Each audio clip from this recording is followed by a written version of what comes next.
Show. Audio. 82 or so. Yeah, he was your guy, right? Yeah. Still my guy. Good dude. Best dude. Yeah. What's happening, everybody?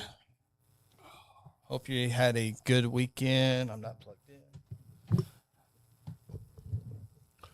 Do. I got good audio, Phil. There I am. Do. Yeah. Phil got me hooked up good this time. Thanks. Oh, You're quite the tech expert. I'm a production guy, Yeah, for sure. right? 100%. I thought you were more of a research guy. I like research. Spend a lot of Research time and on it. production. Research, production, troubleshooting. Once I start the trouble, all kinds of camera, things. Oh no, we're on. No, this is off the camera, though. Well, yeah. Okay, this is. You can see what I can see, Shawn. Okay, well, here we go. I'm trying to. I'm just making Jared, sure. Jared said he's heard a few Coach Silvis stories. Oh, Who's this? Jared. Jared Williams? Who's Jared who? The Jared Williams? The Jared Williams. Sorry, I can't. Elgin America. From Elgin. Oh, from America. Elgin? Uh-oh. Fire chief. What is Son has plays- Cody son- been talking? Son probably. Son plays for Navy. State champion wrestler. Hopefully the stories were all good. There's some bad stories too, so hopefully he's got some good ones. Was there some good ones though? Oh boy, is it the boss calling you? No, she knows you're on the air at 6 o'clock. It wouldn't be her. Yes, Jared did hear those rumblings from the source there. Hello, Miss Courtney. Got Look your what we got. Got your package. What, we got a package? Miss Courtney. Yep, I didn't know about this. yep. These are some of Chris and I. They became some of our favorite people this year during the football season.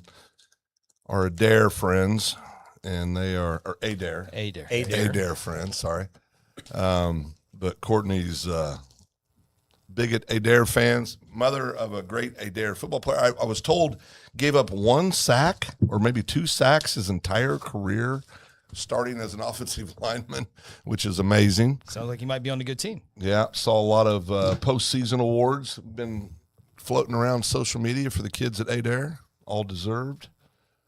Do you think they put the gold ball down yet in Adair? Yeah. You think they did? They set it down? Yep. I don't know if they did or not.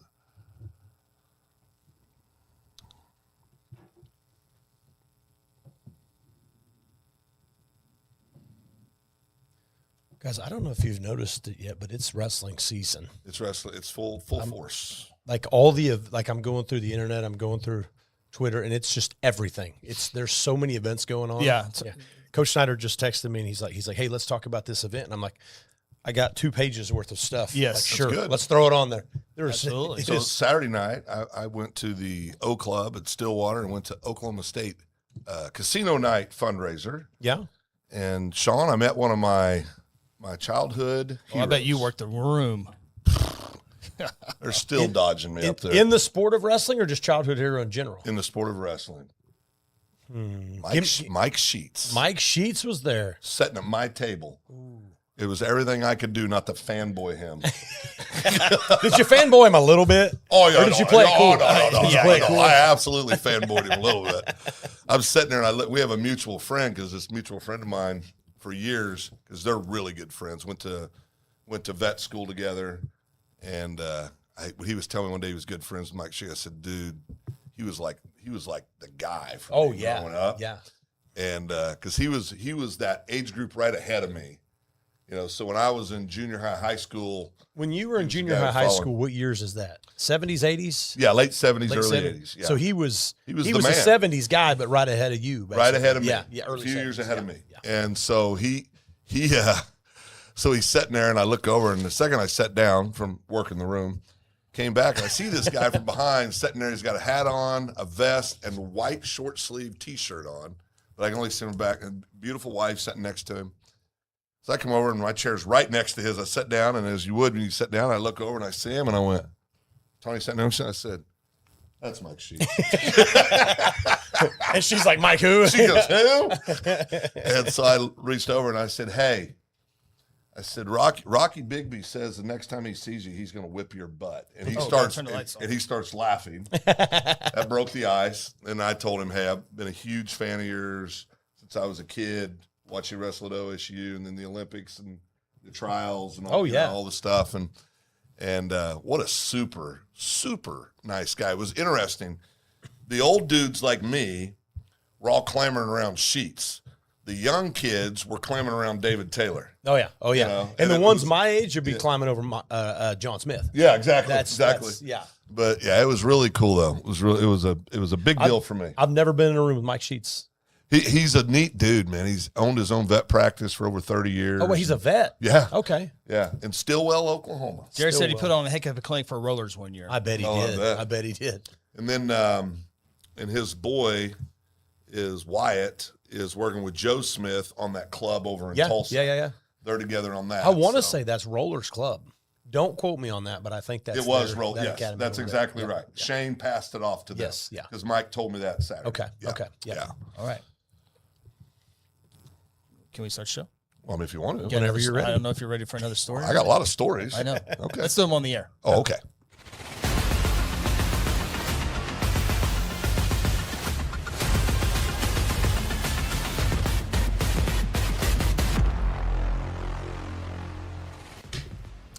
Hello and welcome. It is a high school huddle here on this Monday night. So glad you're with us. January 12th, 2026. The days are starting to get a little bit longer, so we're going to get a little bit more sun as we go on and on and on and on. Because it's Oh, boy. no. Hey, I remember my first show My too. first show. I remember my first first show. show as well. My first show. It is the three-time All-American Shawn Silvis. Phil Nichols, his first show here on the High School Huddle. I'm Chris Evans, and boy, we got a lot to talk about here on tonight's show. The highlight of tonight's show is we're going to be visiting with the Edmond North head wrestling coach here in our next segment, Andy Schneider. I got a lot to talk about with him, with his Edmond North Huskies, who once again one of the elite teams in the state of Oklahoma. And there's a lot of things we want to dive into with Andy. So we'll have him here in just a little bit. There are some big time duels to talk about this week. There's a little duel on Thursday called Blackwell Tuttle that might Never heard of it. that we might discuss a little bit. Never heard of him. I don't think I can get Miss Lindsay to let me out of the house Thursday night, but boy, I want to go. Yeah, that will be a big time I duel. couldn't steal you. You may have to kidnap me. There's some other ones as well. The Gary Invitational, the Cushing Tournament was this past weekend as well. Some other great tournaments throughout the state. So we are in the middle of wrestling season. There's no doubt about that. And real quickly, we have a little bit of time to talk about a little bit of the collegiate wrestling. But UCO had a pretty darn good weekend, Yeah, they Shawn, did. and Bedlam as well. But UCO national duels. Yeah, they started off the year. They knew they had a good team. I mean, they had a good team last year that didn't quite end up like they were hoping. But when they got all the kids on the mat this year, they knew they had something special, and they showed up. They showed up in national duels, I think ranked number 1, and they cleaned house. They dominated Kearney in the finals. And if you're a UCO fan, you're not a Kearney fan, Right. And so That's the perfect one to be. Yeah, the Finals. perfect one to have in the finals is Kearney, and to beat them like they did. I believe it was 22-24, something like that, to 12. Yeah. So it was a dominant victory. UCO's the Division II team to beat for Top sure. rank. Yeah, for sure. No doubt. And also Oklahoma City University went in tournament, finished 7th in that tournament over the weekend. Yeah, they competed, and really the team they put together this year is probably the best one they have had, at least in recent years. But I know there's been a lot of talk around them. They've got a lot of good recruits that have come in. They just picked up a heavyweight that's 42-year-old world champion in MMA. He's been all over the internet, and he won a match while he was out there as well. So they've got a team that there's a lot of excitement around. They probably didn't finish as high as they were hoping, but that doesn't mean the national tournament coming up isn't going to be a good one for them. Did I see that Rose State has wrestling now? I think that Rose State is getting wrestling. I don't know if Getting- they've actually okay. started. Okay. I saw that, but I haven't looked any further into it. I think they are talking about getting a complete I thought program. they had girls. started. Maybe they have. I don't know. I We may just have to saw look that something up. on social media. Well, and brings it because I think watching Hardell Moore, who had the broadcast last night on ESPN Plus of Bedlam, you had mentioned some wrestling programs kind of going away and on the collegiate side of things. And, we're trying to build this back up. We're getting more teams involved. And so that made me start thinking of Rose State. Starts in the fall of 26. There you go. Okay, There you go. So next season they'll have one. I believe it's boys and girls as well. Yeah. And that's that's a great thing for the sport to continue to add these not Division I, not Division II, but like your Rose States. Yeah. It's to me, it's just going to provide more opportunities for kids. Kids that may not go to college at all now get a chance to go continue to do something they love, which is wrestling. That draws them into college, which gets them an education, which gets them more, a lot of colleges even just networking around people that, potential jobs in the future. It keeps them local, that kind of thing. So I love it. And it used to only be for boys. Now you got the same thing for the girls. Yep. So now they have opportunities that, there's not as many girls wrestling, but if there's just as many programs starting. So, girls that maybe don't win state every year still have an opportunity to go wrestle in college. Yeah. And that's a huge deal. Gives them a chance to get better and continue to grow too. So it's great every time they add a college program. Well, Coach Powell, their head coach that they've signed there, was a national champion in Nebraska, won over 100 matches at Nebraska. He's been a Division I assistant coach, several prominent places, and so they got a guy that knows how to build a program and knows the sport. So things are looking bright there. Absolutely. And the big one in Oklahoma State, had hosted Bedlam yesterday, the first duel of the year in Gallagher-Iba. Over 12,000 folks inside Gallagher-Iba. It was packed. Had a chance to get tickets, and I said, no, I'm going to stay home. One night. Right. Should have went. Well, I don't know. I've been to 2 or 3 Bedlams, and they have all been very lopsided. So maybe that was good to see it on 2 for me anyway. But OU does not get one takedown. Yeah. Now they get shut out, and it's the first time I think they've been shut out since like 1982 when Phil was leading Bible study at the Eureka Halls of Eureka High School. I get that right? That's right. Eureka High Greenwood School. County boy. Yeah. 82. Bible study. Carry the 2. Got it. Okay, I got it all. Yeah. But it was complete domination. Yeah. And OU, I think I saw they were like 7-1 going into that duel. Yeah. So they've had some success, but it's a whole different level. The one was Penn State. OU's got a good wrestling team. They really do. And they're on paper a better team they were the year prior. They're starting to build back in the right direction from where they were headed, but it's a long climb to the top in Division I wrestling. And I trust what you're saying, but last night it was not even close. No, not even close. And listen, we all know this. If you're watching the show, wrestling. You got dual teams and then you got tournament teams. But the thing is they're bringing kids in like Jax last night. His first match, he pins his kid in 49 seconds and he ragdolled him for 48 before he pinned him. So it's a kid that was in high school 3 weeks ago. Yeah. World class kids, and so that's going to close the gap with Penn State. But the gap was so massive, so big. Yeah. You got Penn State, then you got. Right, we were talking Everybody about this. Else, yeah, you got your Oklahoma States, your Ohio States, these kind of folks. They're that next tier, and then you got another tier, right? And I think Oklahoma might have been ranked a little high at 15. I think they're in that third tier, top 20 program, but to get ragdolled 37-0 in a duel, that was impressive. For me, one thing I'll say for OU is that, and this is the coach coming out of me, as I look at that duel. And I think, okay, there were 4 or 5 matches there that were close matches. They were one score. They were 1 score away from winning. So if they get that score, well, now they win 4 of the 5 matches wrestled. So when you talk about how far away they seem, they're actually, from a coaching standpoint, you can go back and tell your guys that, in these matches we were 1 score away. So now we got to go work on these positions. We got to do these things, right?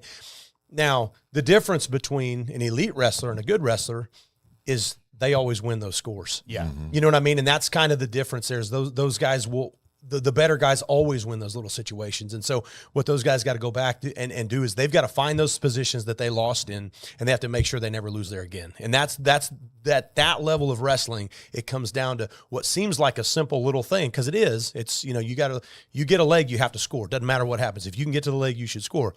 Got to the leg 3 times and didn't score. Yeah. It might take you 2 seasons to be good enough to score every time you get to the leg. And that's where they're at. They're there. They're within arm's reach, but it's a long climb to get that arm's reach brought in. You know?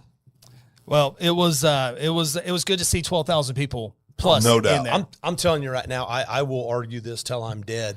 There is no better environment than Division I Nationals, or you go to one of these big events, 12,000 people. Like folk style wrestling is the best style of wrestling, period. And it's always evident when you go to duels like this. They pack houses, the crowds are rowdy. People love it. It's so much fun. I was watching some highlights from the Penn State duel. Oh, yeah. And it's insanity. Yeah. I mean, Iowa's the same way. Same way. I mean, they're all these elite programs. They're all going to look similar. But I'm just back to your point. Penn State's the spread, the separation was so vast. It's not a 1 year thing. It's a 3-5 year thing. And they got to keep bringing these kids in to get there. But listen, at one point it was Iowa was the dominant cat. Been Oklahoma State before was a dominant cat. I mean, so it will come to an end. We just don't know when. Yeah. Speaking of domination, we'll be talking a whole lot of high school wrestling from here moving forward, including our special guest, Coach Andy Schneider of Edmond North, one of the elite coaches in the state of Oklahoma. He had a little bit of invested interest in last night's Bedlam duel as well. We might talk about that in a little bit. And he's coming up here on the other side of this break. But we want to break this up here real quick. We got our package. If you follow our football show, we got tons of swag sent to the studio over the last several weeks, and we got one more, I think, from the football season, unless some coach out there wants to bring us, but drop us off a package. But this comes from Adair, Oklahoma. Big thank you to Courtney Matthews. Adair, state champions, and it's not going to show up on the green screen. What we got here? Got the Adair logo. If I get You have to put it in front of Phil's shirt. I It might show get up. that tattooed on my neck right there. Yeah, that'd be good. Yeah, neck tattoo. But it's not popping up on the green screen. It looks. I love the green. Love the green. I don't know if you can. Yeah, Hold it in front of Phil. It might, yeah, I don't know if it's looking for green. So it's looking for green. It's going to find it there. But state champions Beautiful 2025 Warrior football, and we thank Courtney and the Adair Warriors for the one last swag from football season. Absolutely, congratulations to them. That was our first state championship since 2015. And I love the notes more than I love the swag, but the notes are the part here. Phil, Chris, and Ronnie. Can you pretend to be Ronnie tonight? Yeah, I'll be Ronnie. Wait, say that again. Phil. Phil was first. Go ahead. Yeah, I'm Ronnie's better looking older brother. You know what? I'm not interested. I'm not interested in the note anymore. Why is Phil mentioned first? Well, you got to go in alphabetical order. Now he's going to read it. Chris, Phil, Ronnie. You got to go in ABC order. Phil, Chris, and Ronnie. Sorry it took so long to get these to you. This is just a little thank you for all your guys do for high school sports. Thank you for covering small school sports. It was great meeting you guys. Happy New Year. Courtney Matthews and the Adair football. P.S. Phil, you're my favorite. Let me see that. What? I might have added that last part. Yeah. Thank you so much, Courtney. Thank you, Adair. You guys have been great this year. And we got to go to Adair earlier this year and see the facilities. I didn't want to leave. None of us wanted to leave, but we had committed to going to Pryor. No disrespect to our friends at Pryor, but once you got over there, I was flashing back 40 years. I felt like I was back home because that's how high school football was where I grew up. And it was awesome. And it was a whale of a ball game. And, of course, we drove back over. We knew we were driving to a complete slaughter at the other field. So, different moods, definitely about 15 minutes apart. So Courtney says, sorry, LOL. It's too late, Courtney. It's way too late. So, all right, let's take our opening break. When we come back on the other side, we'll be joined by Edmond North head wrestling coach Andy Schneider. Can't wait to talk about his program, his son, and high school wrestling. It's going to be a great conversation. Look forward to it after this break. This is the High School Huddle.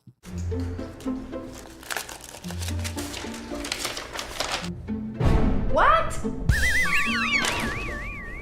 Mom? Mom, wake up. What happened? It's this window estimate. We can't afford this. I thought you already called Red River Windows.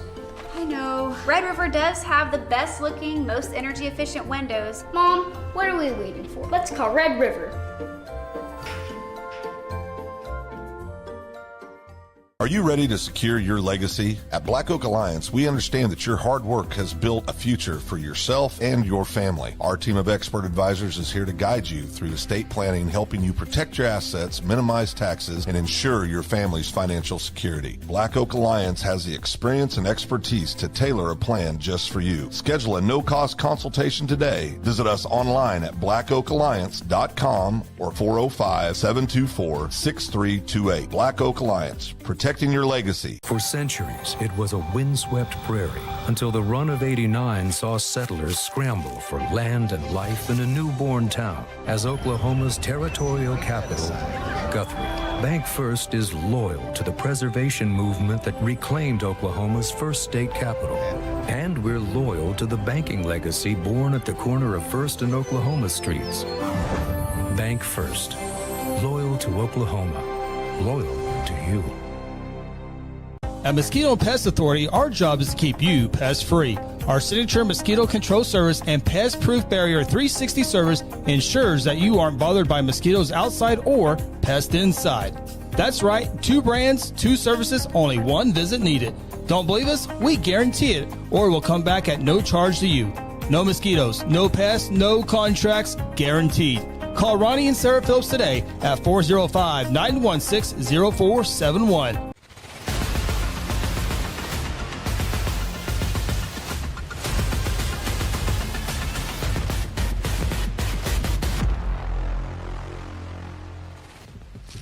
Hello, welcome back. High School Huddle Monday night. Boy, there are some great high school duels this week. Cannot wait to talk about them. We'll take a look at the latest rankings as well. Shawn, we predicted some of the duels last week. Did you figure out how we did? We'll have to go back and look at that list. I was undefeated. Before we officially get there, you were undefeated. We're not going to look. Oh, okay. Yeah, Okay. no, I was undefeated. The Cushing tournament, the Gary Invitational. We got a lot to talk about here, but really excited about this. Our guest tonight here on the High School Huddle is the Edmond North wrestling coach, Coach Andy Schneider. His team will be there at the end of it. I certainly think again this year. Coach, thank you so much for spending a little time with us here tonight. Well, thank you guys. I really appreciate it. I mean, nothing better than talking a little wrestling. So there you go. Thanks for having me on. Before we get into the high school things, I'm sure you were one of those 12,000 folks inside Gallagher-Iba. Even if you weren't there, but what an atmosphere for wrestling. Yeah, actually, I wasn't there. We were flying back from a tournament in California, our high school team. But we landed in time for me to catch the beginning of the duel. I mean, it's pretty cool as a coach. We had 2 Edmond North wrestlers representing the duel. We started the duel off with Cody Rutledge, wrestling for Oklahoma State. He was a graduate last year for us at Edmond North, and then obviously ending with Leighton, my son. So, no, I did see your brother Joe there. I got a picture. Somebody sent me a picture with Hardell, and I saw Joe in the background, so I assumed you were there with him, but I guess not. No, I was with our high school team, the Doc B. So, the life of a coach, right? Yeah. I always admire coaches. They spend all this time with kids. Unfortunately, a lot of times it's not their own kids, just because of just responsibilities, but. Talk a little bit about the tournament. You're in California, and tell us a little bit about that. Yeah, so we've been invited to it for a few years. It's called the Doc B or Doc Buchanan tournament. It's probably, I'd say, the number 2 toughest high school wrestling national tournament during the regular season. Number 1 being the Ironman in December. We went to that. And then, so we've been invited to this one. The problem with this tournament over the years, the reason I kind of turned it down was it's also the same weekend as the historic Gary tournament. And we hate missing that tournament because the history of that within the state of Oklahoma. But this year we just, we decided we wanted to go ahead and give it a shot. So we went ahead and made the trip out west, and it was an amazingly run event. I mean, it's top notch the way they run it. What was pretty cool, I thought, was that it was in 2 gyms, and they had like a little sidewalk in between. You'd walk in between, and it's California, so it's a little warmer. It wasn't super warm, but all these people had like tents up, like you were at you're at a track meet, and they're just hanging out in these little tents. They're cooking food. They had little fires going when it was cold out, and then they get up and go walk in one of the gyms, watch the wrestlers wrestle, and it was just a big community type event of a wrestling tournament. And then the finals, they put this huge mat out with a big spotlight, and it just the stands were packed. It was just electrifying, the finals. How was the competition there? Oh, top notch. I mean, California, the number 1 team going into the tournament was Faith Christian Academy out of Pennsylvania. They were there. Number 2 was Doc Buchanan, it's held at Clovis High School in Clovis, California, and 4 miles away is Doc Buchanan. Those 2 high schools are both nationally ranked, and Doc Buchanan won the tournament, so they'll be the new number 1 ranked team in the nation. So they were there. Clovis is there. There's a team out of New Jersey called Del Barton. They're like top 5 in the nation. They were there. I think half the field, there were 119 total schools represented, and I think close to half were from other states. Wow. If I could circle back real quick, you were talking about Leighton at OU and wrestling in Bedlam, and you're in California. Of course, he redshirt last year at OU. How do you go from Coach Snyder to Dad Snyder with you doing one of the elite programs in the state, and he's at OU? Schedule's conflicting, I bet, quite a bit for you right now.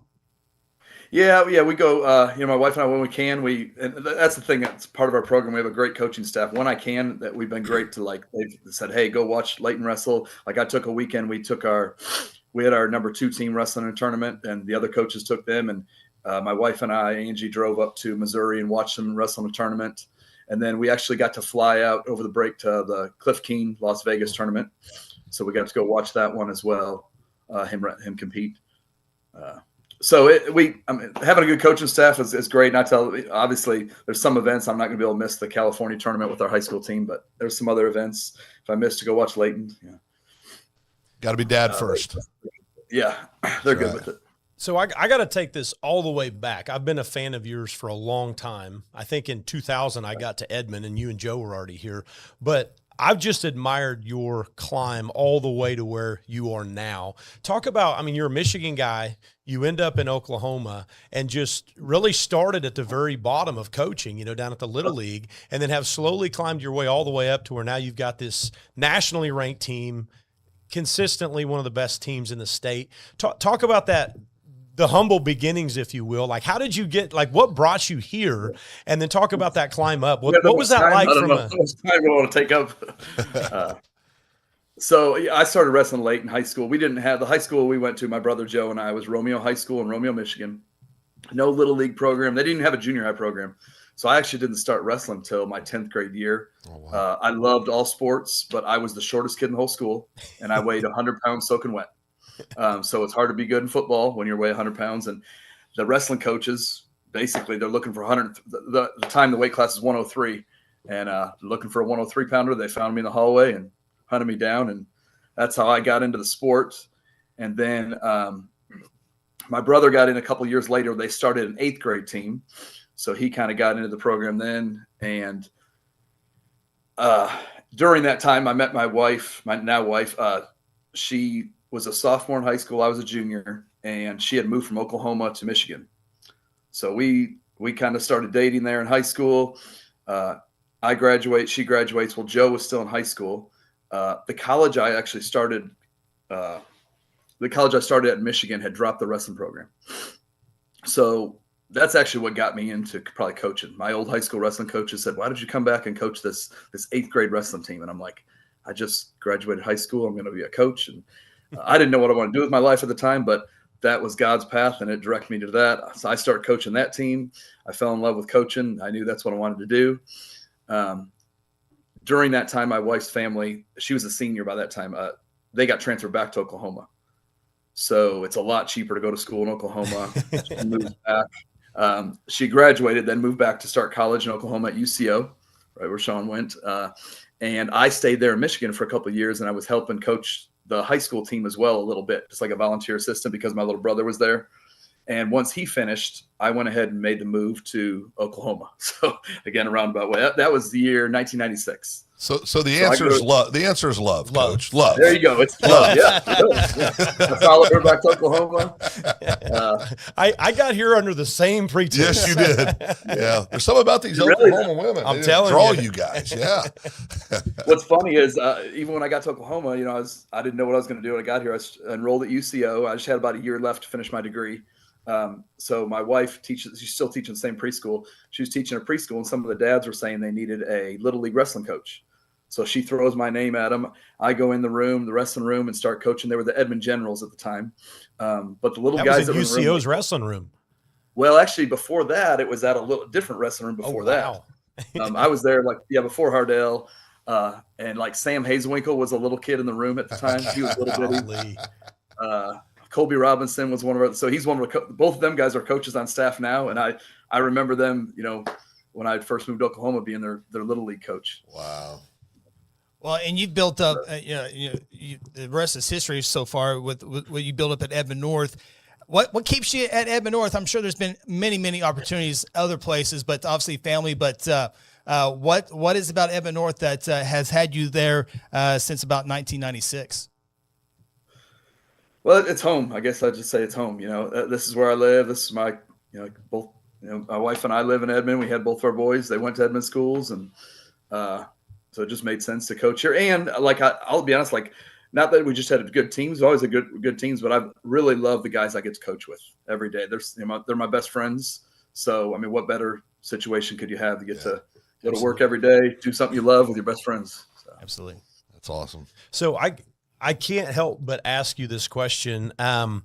David James obviously is one of the people that in my life that have made such a big difference. But I know when I got to UCO, you already knew Coach James. I saw you. I remember when I was in practice, I would see you come in, talk to DJ. I'm like, how's Joe's brother know DJ? And over the years, you two being in Edmond, and then when DJ left UCO, you snagged him up, probably 30 seconds after you got the news, and he's been with you ever since. Just talk about DJ. Just what kind of role has he played, not only in your coaching life, but just your life in general? Yeah, just like he's a mentor to you, Shawn, and so many other people, he's a mentor to me as well. He had, after he left UCO, he kind of had a year he didn't do he was away from the sport of wrestling for about a year. And right during that time, that's when we lost our oldest son. Colton was killed in an ATV accident. He was a freshman that year. So DJ coming back to wrestling through that was just been a huge, just a support for me and a mentor. And now not just a mentor, but a great friend. And the kids, a lot of days I have to remind them, I don't think they realize what kind of legend they have sitting in the corner. The joke in the sport of wrestling, if you've been around it for a while, the little kids that look up to their dads in the stands for advice in the middle of a match. And I'm like, you guys have David James in your corner. I would do it anywhere else, but to that guy. Just a great person, great man, but also an amazing wrestling coach to have a role model for these kids. Yeah, for sure. I know with Coach James, I remember big matches, big situations, things that mattered. I would look over in the corner and he would tell me what I needed, not what I needed to do. He would tell me what to do. You're going to do this. Okay, I'm going to do this. And sure enough, I'd go out and do it and it would work and, great things would happen. But there's just something about that man that is there's magic in him. Yeah. Well, there's some people in life that are just leaders, they're just, they don't have to work at it. It just happens. Not that he doesn't work hard and hasn't worked hard, but what little bit I've heard you talk about him a lot, but just different people. He's just a leader. Yeah. And people are drawn to that. 12 championships goes a long way for David James on the collegiate level. Yeah. But Coach, kind of getting to the high school scene this year. Obviously, everyone's talking about Edmond North and Stillwater, but what are some of the other teams that you like? Man, that's a pretty good team, regardless of class. Who sticks out to you? And we'll get to the Stillwater conversation a little bit later. But what are some of the other teams out there? Well, I noticed that when we were out west in California, Mustangs got a good, strong team. They won the Gary tournament. And then up in the east, the Larry Wilkie Jinx tournament, my little brother Joe, UConn won that. Yeah. So those two teams are strong. Broken Arrow, Bixby, they're perennially strong teams. I think that's where you see a lot of Piedmont's got a great program led by Eric Ford there. Deer Creek has always been growing. What keeps school programs like yours at the level that you guys are? Tuttle has had some run, Blackwell's had some run. What's in your mind that keeps your programs and other programs similar at that high level? Stillwater, another example. Yeah, so I think continuity from the ground up. So again, for me, I was lucky to have coached, like you guys already talked about. I coached the Little League first, then I coached the junior high team for several years as well, and then I coached the high school team. So I understand the value of those other two stepping stones. So you can't just, as a high school head coach, you can't just coach your high school team only. It won't work that way. You have to be very involved in the feeder program. So, and again, since I've been there, I can help mentor these other coaches. That's usually a grounds for mentoring new coaches to the sport as well. We have a couple of guys coaching our junior high team this year, actually, that were former wrestlers, and this is their first time kind of coaching a team. And it's fun for me just to kind of sit back and watch and help guide them, but let them kind of figure things out as well. So that's been fun for me. And then having a Little League program. So our Little League program, our new director this year for the Husky Wrestling Club is Boo Llewellyn. And Boo had helped out our high school program the last several years. So I think that's of a great value because he got to kind of see the philosophy of our high school program, and then he's implementing that down now at the Little League level. So I'm just excited about where the program's going that way.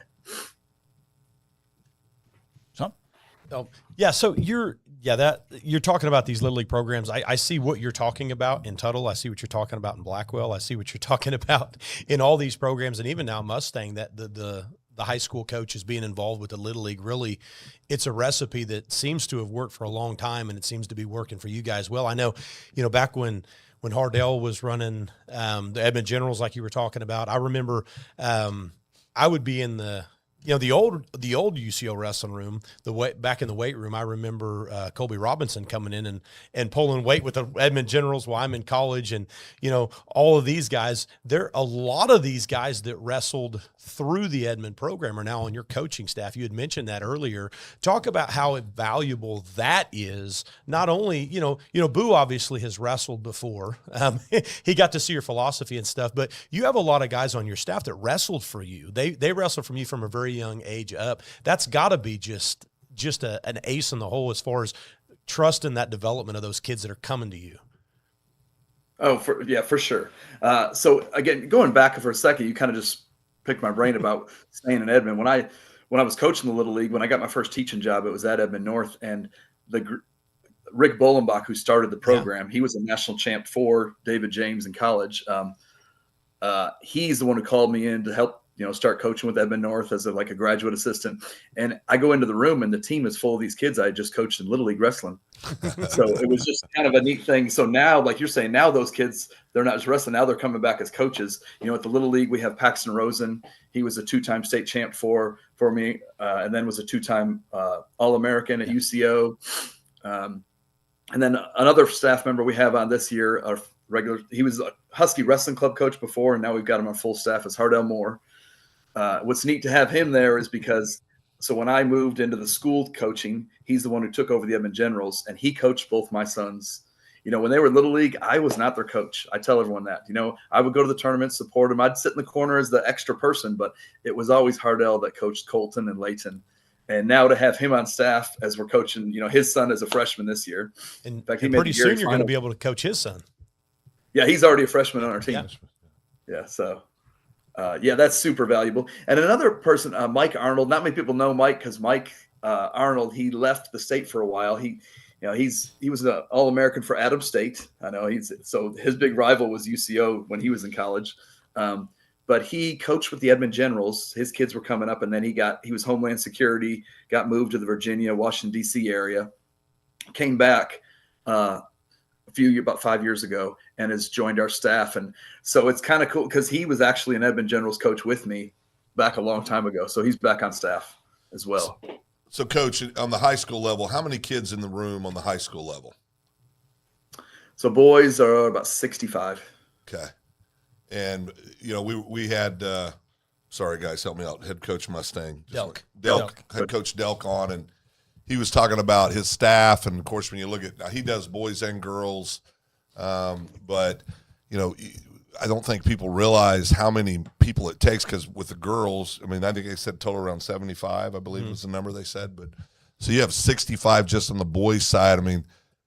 Walk us through what that looks like from a time. That's an insane amount of kids in a room. Yeah, it's kind of a logistical nightmare, is what it is.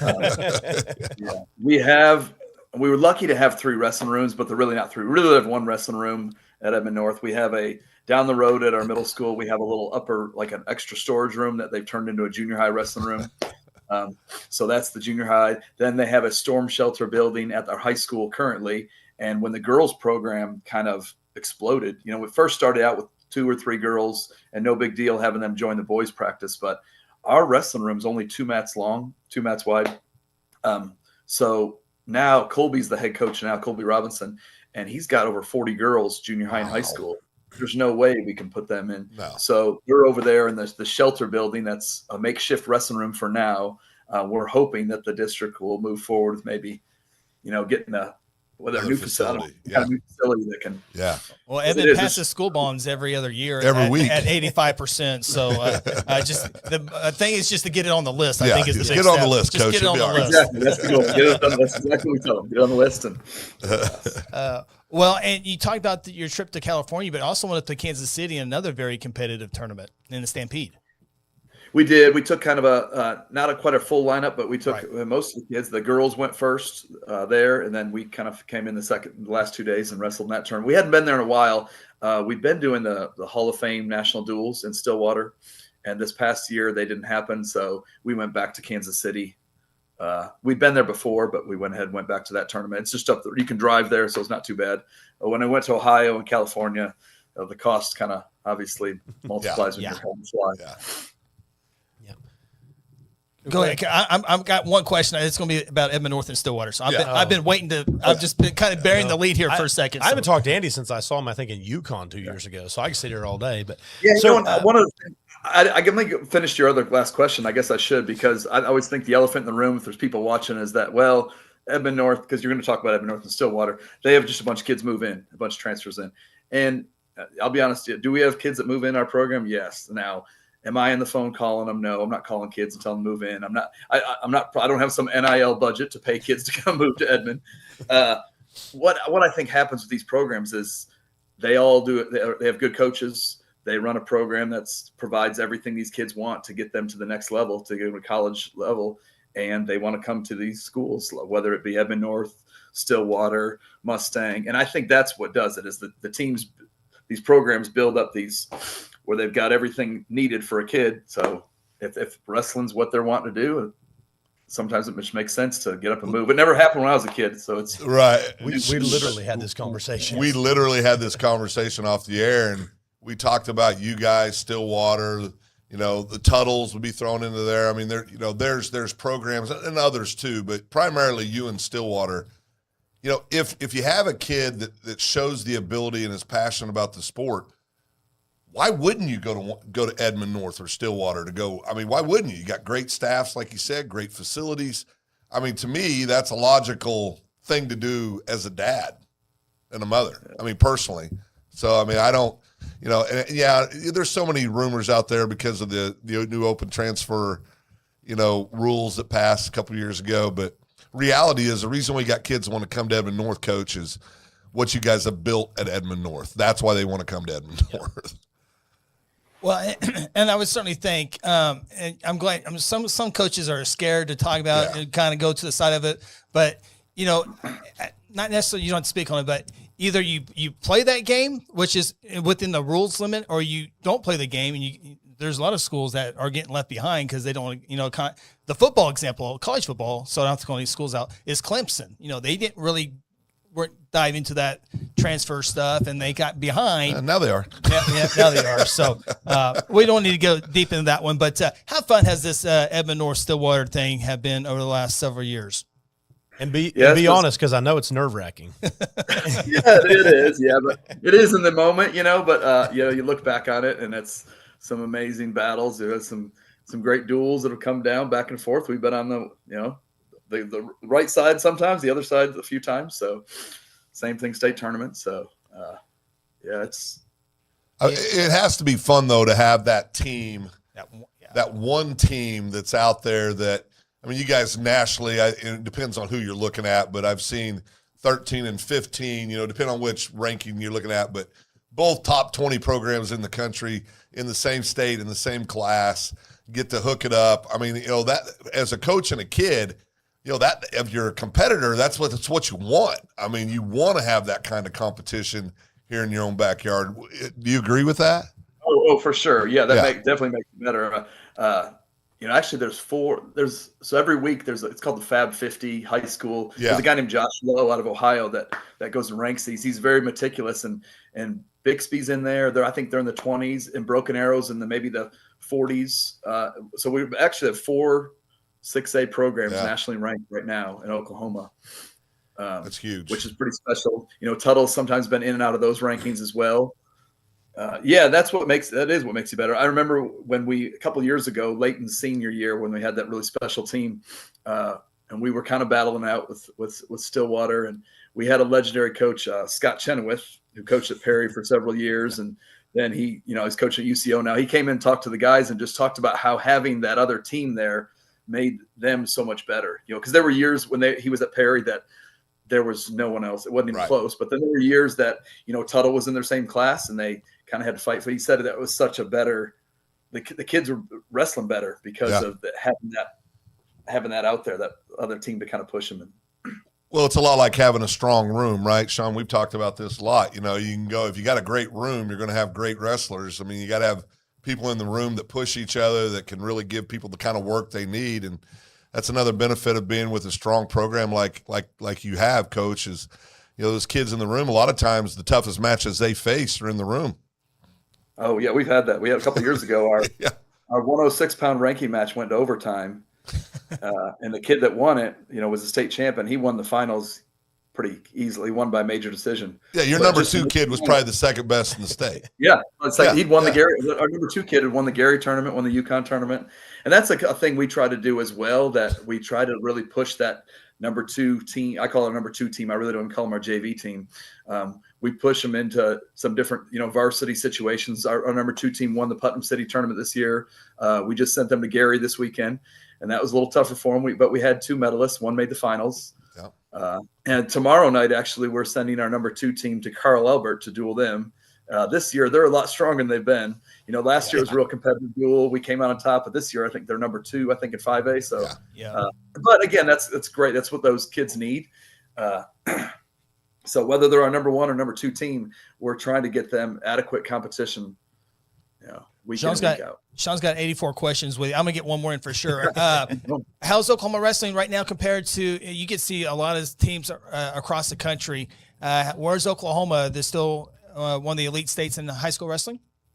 Yeah, I would say they're doing really well. Like I mentioned, 4 teams ranked in the top 50. And actually this year, there's at the postseason, there's an event it was historically called the Dapper Dan duel. What it is, they take the best kids from all over the country and they wrestle them against the Pennsylvania All-Stars, because Pennsylvania is always the number 1 high school state, top to bottom. So that's in Pennsylvania. Well, they also do, before that duel, they try to pick one state and they ask them to bring an all-star team and wrestle against a different Pennsylvania group. And this year, actually, Oklahoma is selected. So in the spring, we're gonna take a team out to Pennsylvania and an all-star it's all seniors. It's all made up of seniors only. So that'll be the challenge there, and wrestle in Pennsylvania. Yeah, and we'll have more on that details here. We'll have some of the coaches from the Oklahoma Wrestling Coach Association come on and talk about that. Good, great. We'll have them in coming up here shortly. But Shawn, you got 27 questions. You got maybe 2 or 3 left. I got to trip it down. No, what I wanted to get to, I saw Nate Gomez, a good friend of both of ours. He posted on Twitter this morning that you're doing an FCA event for him, maybe on Wednesday night. So just hearing you talk about your story coming up, did you think when you first felt, like this is what I want to do with my life, I want to be a coach, when God called me to do that, did you ever think that you would be coaching one of the top teams in the country, one of the best teams? Like, you started down there at that humble junior high beginning, and now you're all the way in this point, and not just coaching, but really mentoring these kids for now generations. Not to call you old. Phil's older than both of us, so I can call you, thanks, Shawn, old enough to. But did you ever think in a million years that you'd be sitting where you're sitting now? Yeah, I probably never could imagine that. Yeah, God's taken me down. There's some rough parts of the path of my story, but there's some great things as well. Yeah, I never could imagine this right here. Well, I'm sure that I try to really make sure I've had fun with it. In fact, a couple of years ago when we had that really special team that broke all the records, I sat down and wrote a book about it at the end of the year. Wow. That next summer, I'd started taking notes because I knew it was going to be a special year before the season, and then I kind of finished it. I had Mark Kirk, which Mark Kirk, he's the curator of high school wrestling in Oklahoma. He edited it for me. And we kind of put together a book with I had a photographer that year, one of our family member of one of our wrestlers. He took pictures throughout the season that we were able to put in the book. And that's awesome. A special 2024 season. So wow. Phil, there's a lot of layers to coach. Yeah. Well, Phil's an author as well. Yeah, my book's in business, and the title will tell you a lot about me. stop whining and be bold. That's good coaching advice too. That might apply to wrestling, Phil. Yeah, it does. I do have one more question before Shawn finishes it up.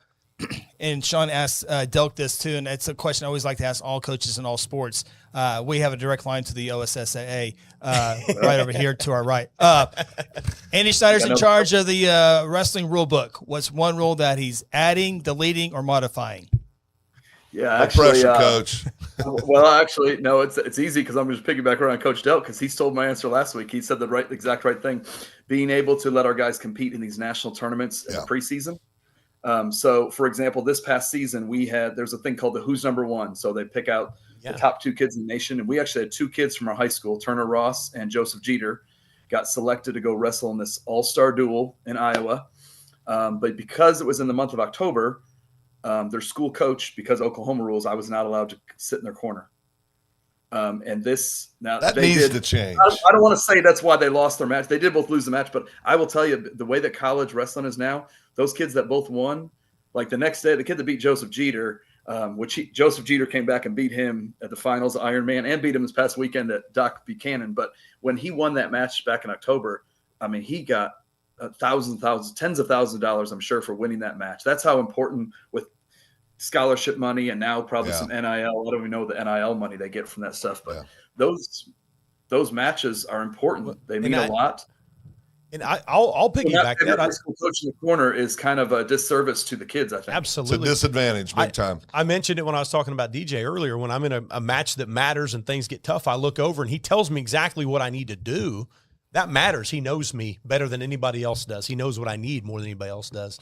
So having that that's a major factor. Coach, you talked about your 2 outstanding kids just in this last. I know you have more than 2, but the 2 young men, both going to Cornell. Is that correct? Well, the ones I just mentioned, Turner Ross, he's committed to Illinois. He's just a junior. Illinois. Okay. But Joseph's going to Cornell, right? And then there's another one, Tommy Verrett.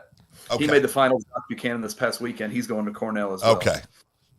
Well, there's another kid. Help me with the name. Villa Senor. How we say? Will Deutschlander. He's going to OU. Okay, and he had a pretty good stampede. Was it the Stampede? Yeah, Stampede. He finished third. That's right. Yeah, and then we have another junior, Garrison Sartain. He's actually placed at all. We've gone to 3 national tournaments this year. We've kind of been crazy. We've gone out of state 3 times. He placed at the Ironman. He won the Kansas City Stampede, and then he just placed at Doc B. He still hasn't committed anywhere. He's just a junior, but he's obviously raised his stock quite a bit. So he's starting to get phone calls. It's fun to look at the commitments of your kids in Stillwater's. I'm going to go back to the Stillwater North rivalry, and it's like a who's who of high school wrestlers. I mean, 4, 5, 6 kids. More than that, ultimately they'll end up going D1, wrestle at elite programs. I'm sure there's kids we haven't even heard of yet that are coming up, but it just says so much about the program you built, Coach. Just congratulations, just an incredibly impressive. I think, but again, it's really a whole. It's a community that does it. There's a community of coaches and parents and. He said what a good leader would say. Yeah, 3 out-of-state trips. That's a lot of chocolate bars for fundraisers. Andy, I'll ask you just one question. It's a general question, but I like to ask it. What is the best part about the sport of wrestling, and what's the worst part about the sport of wrestling? If you could give that answer to parents, a parent that's okay, what's good about wrestling? Why would they do this? And then what's bad about wrestling for those that are doing it? What's something that you'd like to see change? Wow. That's deep. Yeah. I was just going to ask you what your favorite ice cream is. You guys are hitting you with all kinds of crazy things. So probably my favorite thing is that I love the individual aspect of the sport, that you don't have anyone else to rely on.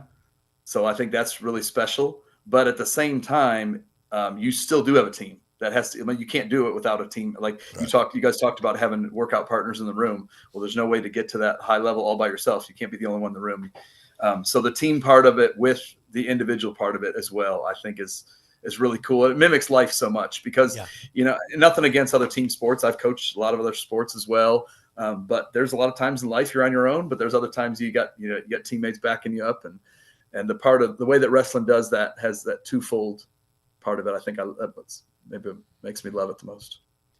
And now the worst part of the sport. What's the part that you see that you wished you didn't? See, in the interview, Shawn, he answered the question and segued to us to ask another question, so he wouldn't have to answer that question. So now I'm taking. You got to pay attention. The reason I asked this, and it's not. I tried, Coach. I tried. He's going back. No, there's things that I see, but you're going to see. You might see some of the same things, but I like to see a different perspective because the sport's not bad overall, but there are things about the sport that we would like to see change. And I'm just curious, from a guy at your level, what's your thoughts on that? Like personally, what I didn't like about the sport, I always say personally, obviously, I never liked cutting weight. I went and wrestled in an old timers tournament several years ago, and I lost some weight for it, and I was like, man, I remember having to kind of watch what I eat and all that stuff. I don't miss that at all. No, so I don't miss that.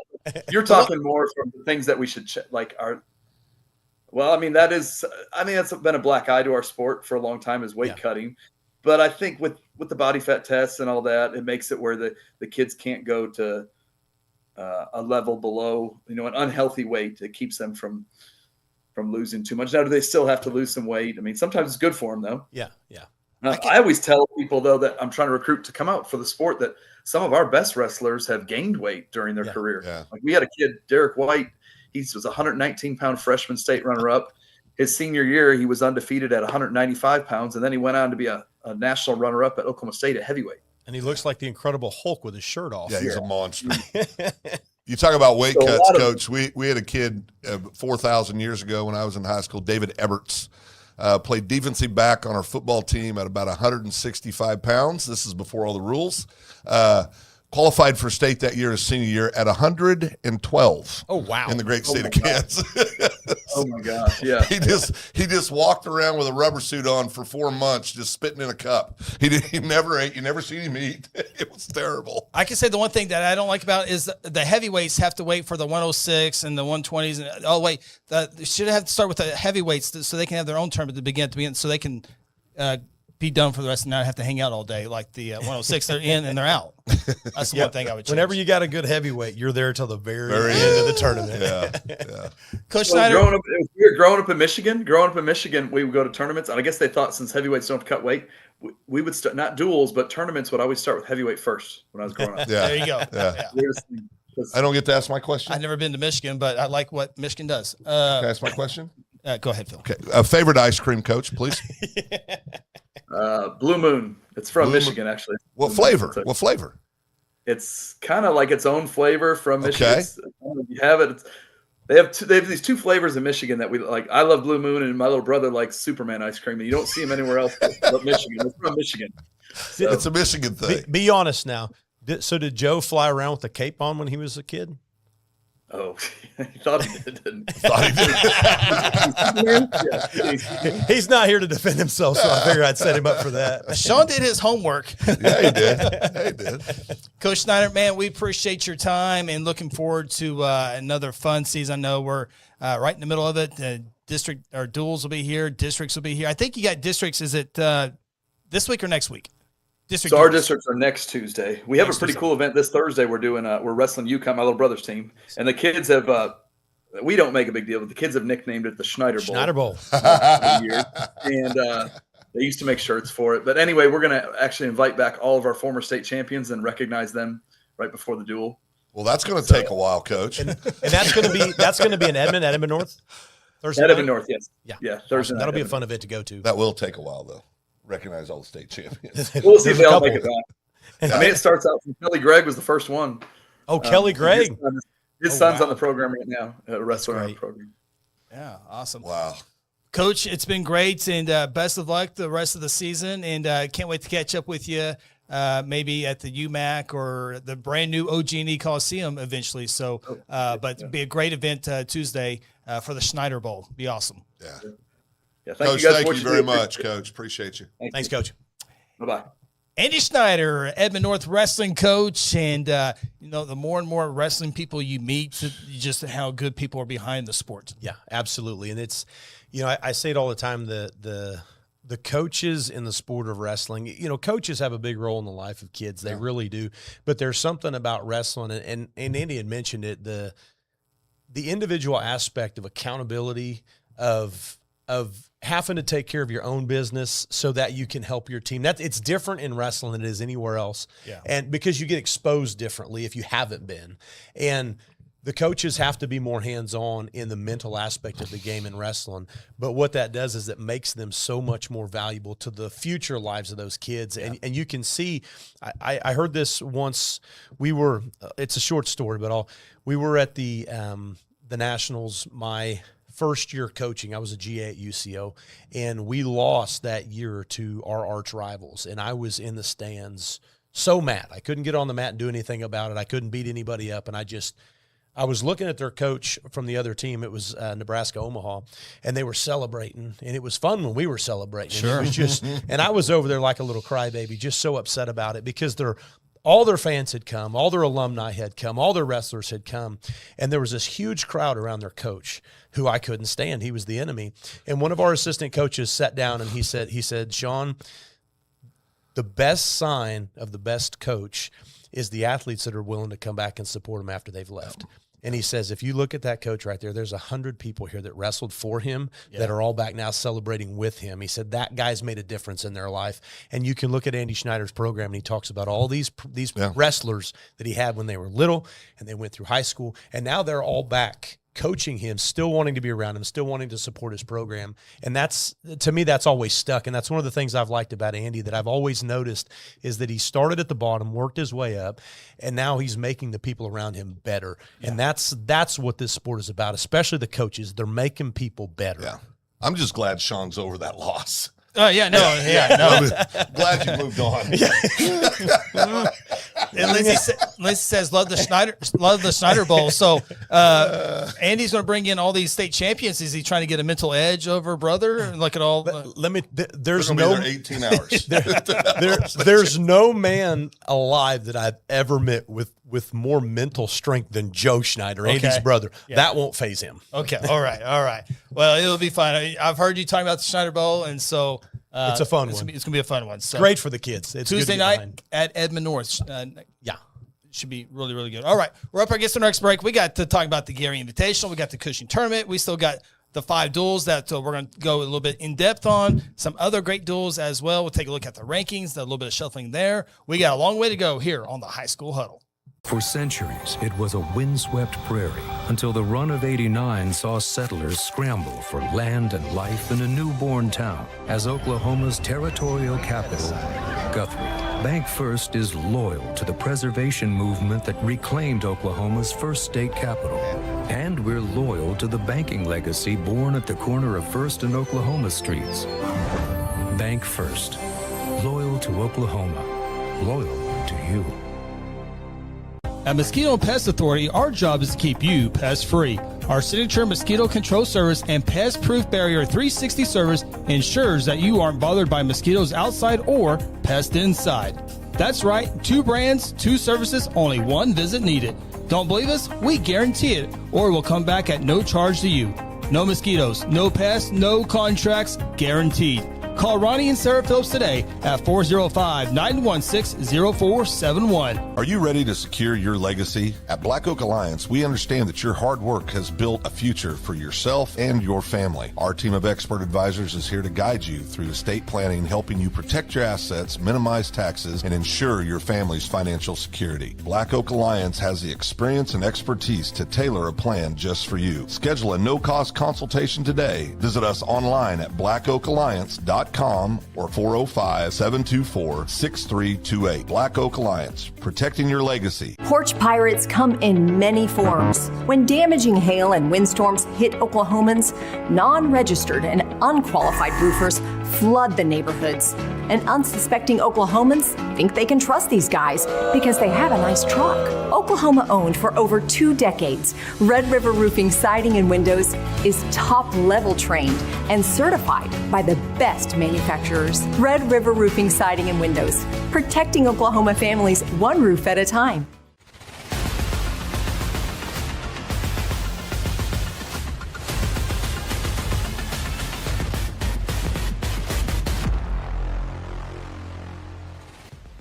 Welcome back, High School Huddle, Monday night, January 12th. And outside the sport of wrestling, high school football, there's a lot of changes that, as it always happens.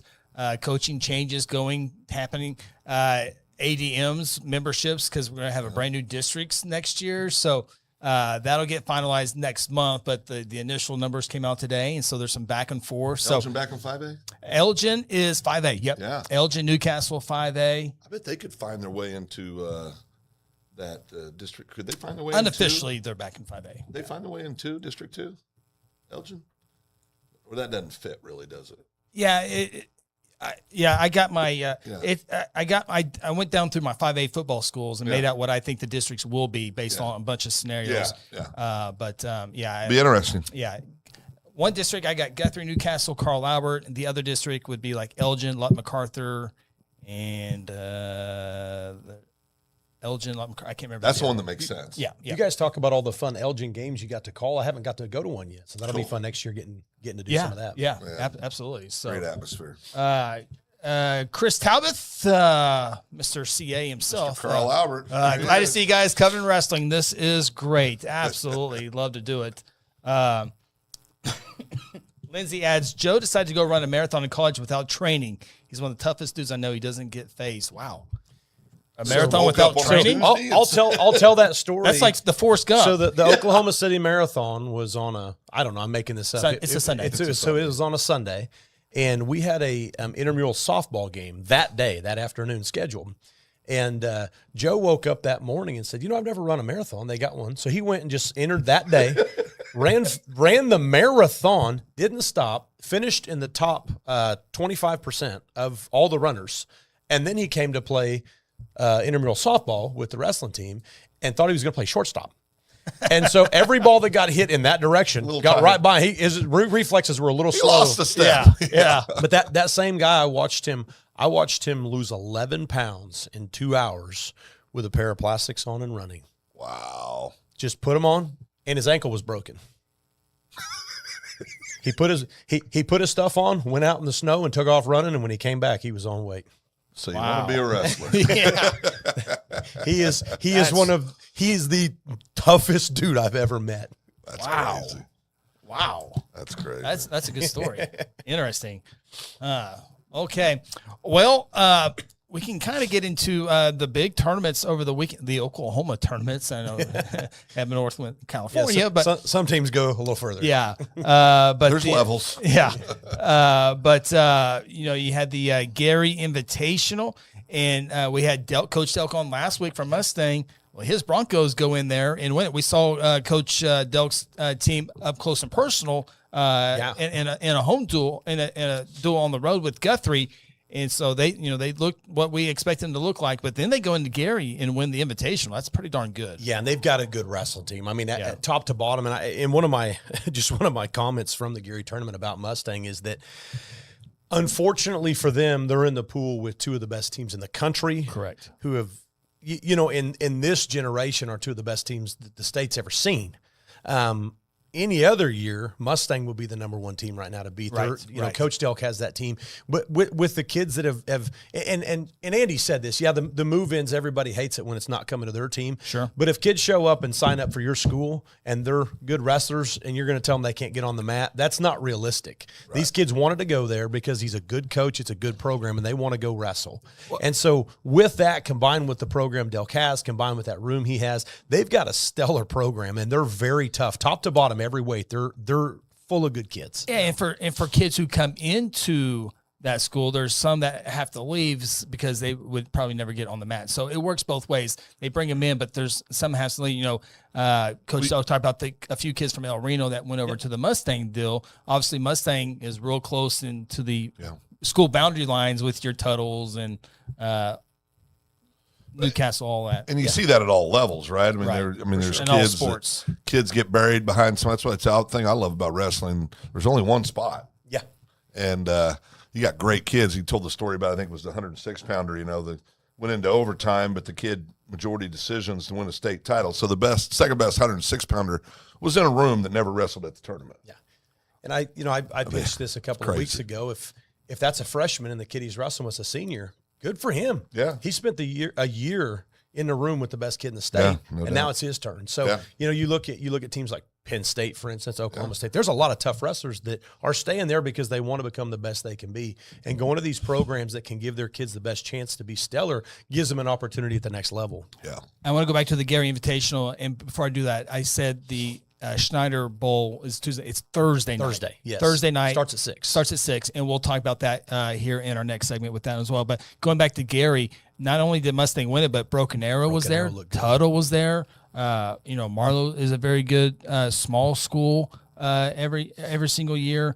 Coach Schneider brought up Piedmont. They were there. So it was another, Gary Invitational, I think the longest running tournament there is. Yeah. So just a stellar tournament. And Broken Arrow, we talk a lot about the Stillwaters and the Stillwaters and the Edmonds. Yeah. But, Broken Arrow they are, again, just like Mustang, they're a team that they're a very, very good wrestling team, top to bottom. They're solid. It's just tough going up against, these teams. But you look at like Tuttle. We talked last year about Tuttle, how, okay, they're going to win. They're going to win state. Their best team in state. There's all this history. But, they placed third behind Broken Arrow and Mustang. If that tells you anything, this storied program with all of these studs, that they turn out Division I wrestlers, they turn out college wrestlers every year. People move into Tuttle, and they took third behind Broken Arrow and Mustang. That tells you how good they are. Yeah, Mustang 157.5 points. Broken Arrow was second with 118.5 points, and then Tuttle third, 113 points. Stillwater 102.5. I certainly think it's probably not their full squad. They probably had a lot of kids. They probably had a lot of kids at a state tournament, would be my guess. But nonetheless, great tournament once again over there. Yeah, and I wrote down, I want to give a shout out to some of the kids that I just jotted down some names, but Mustang had 126-pounder, the Smith kid. He won that tournament, 215-pound Davis kid. Wes Smith. We just talked about him last week, and we saw him at the duel. Okay, yeah. But he's really good at 120. Yeah, 126, right? Yeah, watching both of these kids wrestle was like, oh, right. Yeah, okay, this is something different. Right. Both very good kids. Broken Arrow had 2 finalists, the Barlow kid at 165 and then Mann at 175. Both those guys finished first. Tuttle had they had 2 kids win it, the Fisher kid at 132 and then Roundsville at 190. So shout out to those kids. That's a tough tournament to win, and really you're talking about the oldest tournament in the state, right? Just a feather in the cap. I always heard about Geary. I'm a Kansas guy, and I heard about the Geary tournament. And I looked down here. Arc City was a school that I coached, back in the day. They were at Geary, so it's like the Kansas teams want to taste that, but we never got to do it. And these kids are champions at the Geary tournament, that's a feather in the cap. But Stillwater, even though they didn't bring their full roster, they had 3 kids win it. Klein at 113, Hooks at 138, Manley at 144, and then Tulsa Union, which is another team that is in that area. There's a lot of schools that have a lot of good wrestlers, but Tulsa Union finished 6th. and that's a team that is growing as well. They're heavyweight. The Richardson kid, he wins it. Marlowe had a kid Marlowe finished 11th for a 3A school at a big tournament like that. Did a great job. So, and then Del City, the 5A school, the Kaiser kid at 150 won that. So just wanted to mention those kids because that's a big deal. Winning a tournament like that in that type of field, it was a good weekend for those kids. Yeah, Elgin was there as well over at the Gary Invitational. So congratulations to Mustang. And Ritson Meyerville, Elgin, made the finals. Yes. Made the finals. Fell to the Mustang kid. Yeah. We talked about earlier. Yep. Yeah, I remember him very well I saw him at the duel in Guthrie. He was the guy walking around that looked like a man. Yes. Yeah. Yes. I thought he was coaching. And then he came out in a single, and I thought, oh, okay, he's wrestling. That's interesting. Yeah. Well, it's just how interesting the sport of wrestling is, because we segue over to the Cushing tournament and another fantastic tournament, Allen, Texas, which Kyler, all the quarterbacks, and they had one of the original $50 million football stadium in Allen, Texas.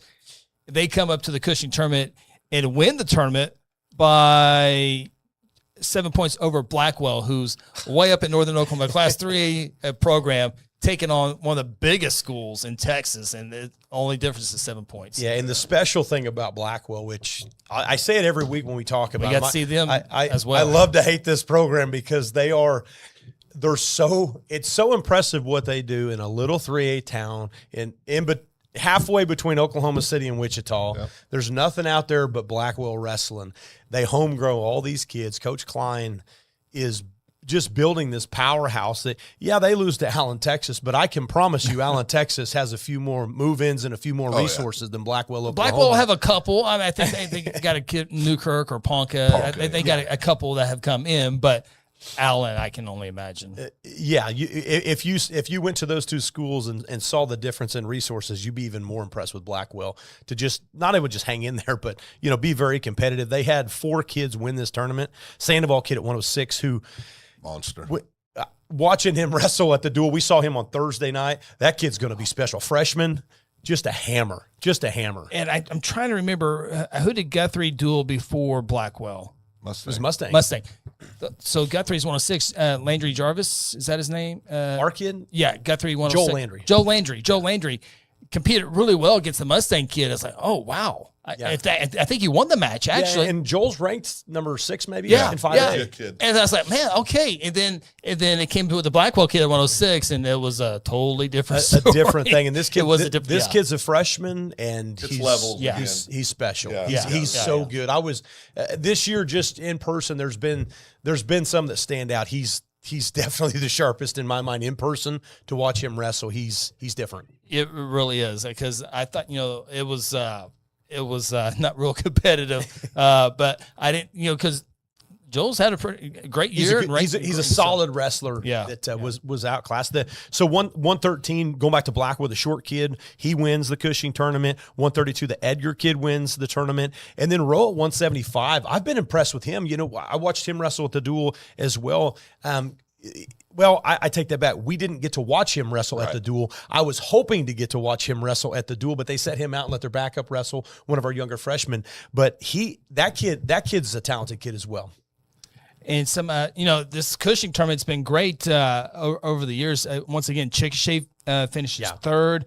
Bristow 4th, Fort Gibson 5, Southall 6, Weatherford 7th. That's a school that we haven't talked a whole lot about, but it's a team that you just kind of see more and more of. And I think they had a finisher there as well, the 175. Yeah, you talk about a team like Weatherford's like talking about a team like Blackwell. Just their proximity to. They're building all of their talent out with Weatherford. We see their Little League program in a lot of tournaments, and they've got big numbers. They've got a lot of kids wrestling. They're doing a lot of good things. They are definitely on the rise. The Wheeler kid also won the heavyweight from Weatherford as well. So Weatherford just kind of picked out, it seems like this week when I've been looking at stuff, it's Weatherford here, Weatherford there. So, and I was like, man, we haven't talked about a whole lot about them, but here they keep popping up. Yeah, and a team that sleeps on me is Fort Gibson. Obviously, not being from this side of the state, I don't know a lot of the Fort Gibson kids, but to finish 5th place at Cushing tournament this year, this field was stacked. Arguably, I've seen a lot of stuff online. Which tournament was tough for Geary or Cushing? And it's going back and forth, but to think that the Cushing tournament is on that level now, and then Fort Gibson comes in, at 5th place in that tournament. I mean, that's a heck of a finish. They had a finisher, Bell, but a lot of kids won a lot of matches in that tournament. A lot of kids got 4, 5, 6 matches, scoring points for the team. They had a lot of placers. So, they may not have a roster full of maybe kids like Sandoval, but they've got a lot of solid wrestlers that are scoring points for the team. And when you take that into a 4A class like they're going to be in against again, maybe not Tuttle, but that fight for 2nd place is going to be a fun one to watch in 4A. And I think that Fort Gibson's going to be right there. Yeah, we'll take a look at those rankings here in a little bit on those as well for each of the classes coming up in our next segment, along with some duels that we want to talk about as well. Any other things from the Cushing tournament that stood out to you? I'm trying to remember my favorite wrestler in Pawnee, Oklahoma, the McPeak, Kel McPeak. Yep. I'm trying to remember where they wrestled at, but he won his. I just saw that. Yeah, they wrestled at Inola. They were at Inola. They were at Inola. So he's a kid that grew up in our town and finished runner-up last year. Yep. Wrestled for Curtis Jarena and Team Guthrie back in the day. Yep, exactly right. Hall of Famer Curtis. Hall of Famer. That's right. Brendan Bell, Fort Gibson, 157-pound champion. Cash Bratt, Chickasha, 126. And Matthew Moore of Berry Hill won the 138 over at Cushing. So congratulations to that. Always a fun tournament. And Cushing has a very nice facility over there as well. It's coming up on age. It's, 10, 15 years. But when they first built it, it was really, really nice. And to be honest with you, the wrestling tournament, that tournament fills that place up. Yeah, it holds a lot of people. It's a great venue. You know, they hold the freestyle state tournament there every year as well. And just, I mean, it seems like it was built for wrestling. It was. It kind of it sets on top. There's not a bad seat in the house, and then you can put a bunch of mats down on the floor. I think they can put 6 full-size mats on that floor.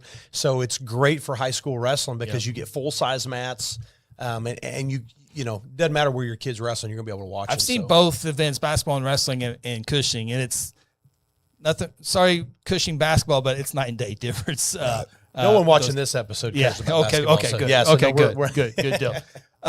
Before we take our final break, what facilities stick out? I know we haven't been in the Broken Arrow or Bixby, but locally around the state, who's like wrestling room? You know, I was kind of surprised Edmond North doesn't have like the Taj Mahal. You know, when they do build it, it'll be fine. When you think about Tulsa football, yeah, and the facilities, right, wrestling's the same. They have the wrestling facilities on that side of the state are lights out. It literally comparable to football because those schools that have built those facilities for sports for that wrestling rooms have come with all of them. Some of those mats. If you're going to build this football field, you better my baby boy better get the same facility over here. I would say Mustang on the west side has. I'm sure. Outstanding. Yeah, there are good facilities on this side of the state, no doubt. Guthrie's fixing to have a great facility as well. But when you're talking these big 6A schools over there, they put those school bonds have passed. There's rooms over there that have 6 mats, 4 mats. There's girls' rooms with 3 or 4 mats. I mean, their facilities are amazing. And we've been to tournaments over on that side of the state. We were at a college wrestling tournament about a month ago. It was at the high school. Well, you know, so I mean, if that tells you anything, big events, they have concerts in those events. It's. I can't remember if it was Conference USA or the WAC basketball conference. They had it at UMAC, which is where the district duels will be this year for wrestling. But they had their conference tournament at Tulsa Union at the UMAC. Yeah, wow. And I've been in that facility for wrestling. Yeah. It's awesome. You'll be back there. We'll be back there February 14th. Yeah, as well. And it's going to be fun. It like I said, their facilities over there are definitely a notch or two above what they are on this side of the state. And I know, you know, for football, I can say that. Wrestling, you obviously know that. Same thing in baseball. Yeah. The east side has the facilities as compared to baseball to the west side. So they'll catch up, maybe. So, all right, we're going to take our third and final timeout. Come back. Real quick. Oh, yes. What's your favorite ice cream, Shawn? Oh, vanilla. Straight up vanilla. Imagine that. Vanilla? Vanilla ice cream. He's vanilla pure as the driven snow. Plain as vanilla. He's pure as the driven snow. What do we always tell people? You know, Shawn said, I said, yeah, sweetest man I've ever met that could kill you in 2 seconds. All that because I just like vanilla ice cream. Well, I mean, it's make something up. Vanilla soft frozen yogurt. So you go to a store, you get vanilla. If I go to Brahms, vanilla soft frozen yogurt. If we buy to take home, vanilla. What is that? The homemade CEO's vanilla favorite ice cream? too? Vanilla? No. What's the seal? Is it because no one else eats vanilla, so you get it all to yourself? No, I mean every now and then I might get a strawberry shake, but not. I mean maybe once a year. The rest of the time, Blizzard at Dairy Queen. Ooh, Dairy Queen. Vanilla ice cream with chocolate syrup. It's the best Blizzard. It's not a Blizzard. It's a Blizzard. I held it upside down. It's not a Blizzard. Vanilla ice cream upside down. It's a Blizzard. It's a Blizzard. Blizzard. Said right on the cup. Blizzard. It's cap. Are you okay? We're doing all that. What? Where you at, Chris? Phil, what's your favorite ice cream? Vanilla ice cream with chocolate syrup mixed in it. And you hold it upside down. It's a Blizzard. Oh, such a nice guy. Yeah. Well, I do like the vanilla, but I got to have my chocolate in it. My Hershey's. No, you like the syrup stuff? Chocolate chip. No. Double dip chocolate chip in a cup. Yeah, try the vanilla. But I can go chocolate. Blizzard. Next I can go chocolate. I can go strawberry. Vanilla is very vanilla. Very wonderful. Yeah, very wonderful. Sarah Adams Phillips checking in, and we'll have her last word of the segment. It's not a Blizzard. That's not true. It's a Blizzard. I held it upside down. If it holds upside down on the high school huddle. It's a Blizzard.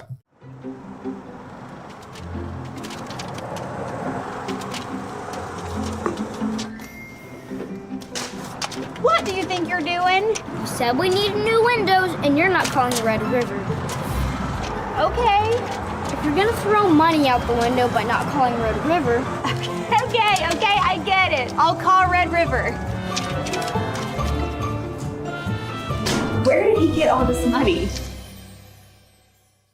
Are you ready to secure your legacy? At Black Oak Alliance, we understand that your hard work has built a future for yourself and your family. Our team of expert advisors is here to guide you through estate planning, helping you protect your assets, minimize taxes, and ensure your family's financial security. Black Oak Alliance has the experience and expertise to tailor a plan just for you. Schedule a no-cost consultation today. Visit us online at blackoakalliance.com or 405-724-6328. Black Oak Alliance, protecting your legacy. At Mosquito and Pest Authority, our job is to keep you pest-free. Our signature mosquito control service and pest-proof barrier 360 service ensures that you aren't bothered by mosquitoes outside or pests inside.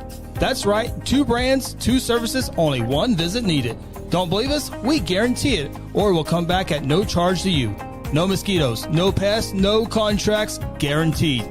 Call Ronnie and Sarah Phillips today at 405-916-0471. For centuries, it was a windswept prairie until the run of '89 saw settlers scramble for land and life in a newborn town as Oklahoma's territorial capital, Guthrie.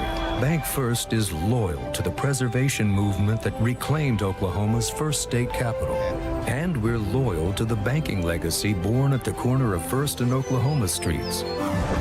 Bank First. Loyal to Oklahoma. Loyal to you.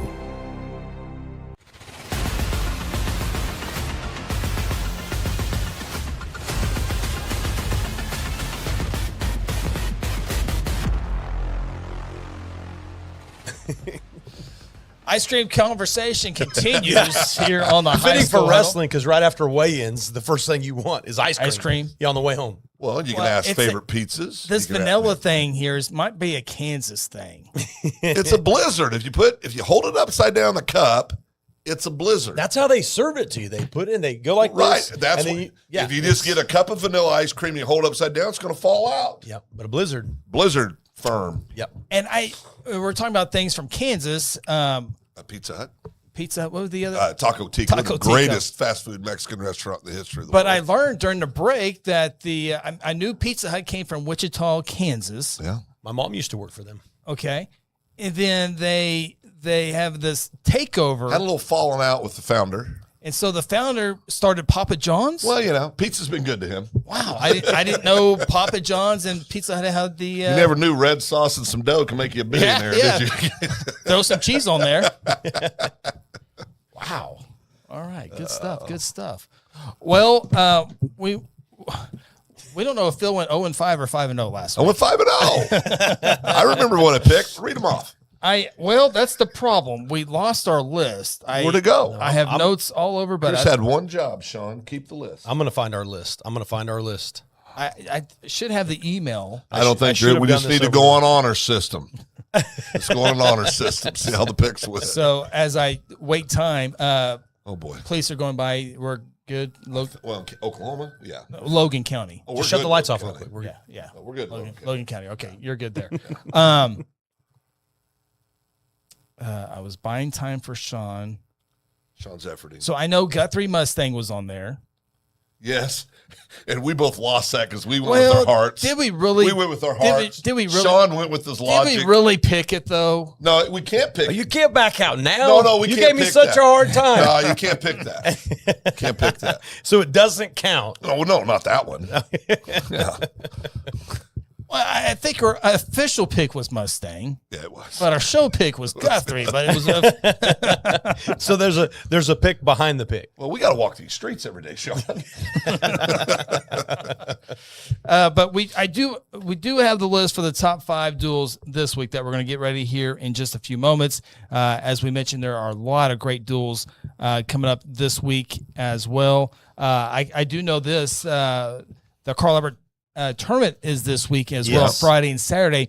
And that's usually your Class 5A preview tournament. So that will be a fun place for a lot of great wrestling fans to get out to. Yeah, and that's going to have every year that has huge implications for regional rankings. Yeah. You know that which plays a big role in the state tournament. Yep. So I know Guthrie's a 5A school, but just all the 5A schools in general, all the big ones are there. Yep.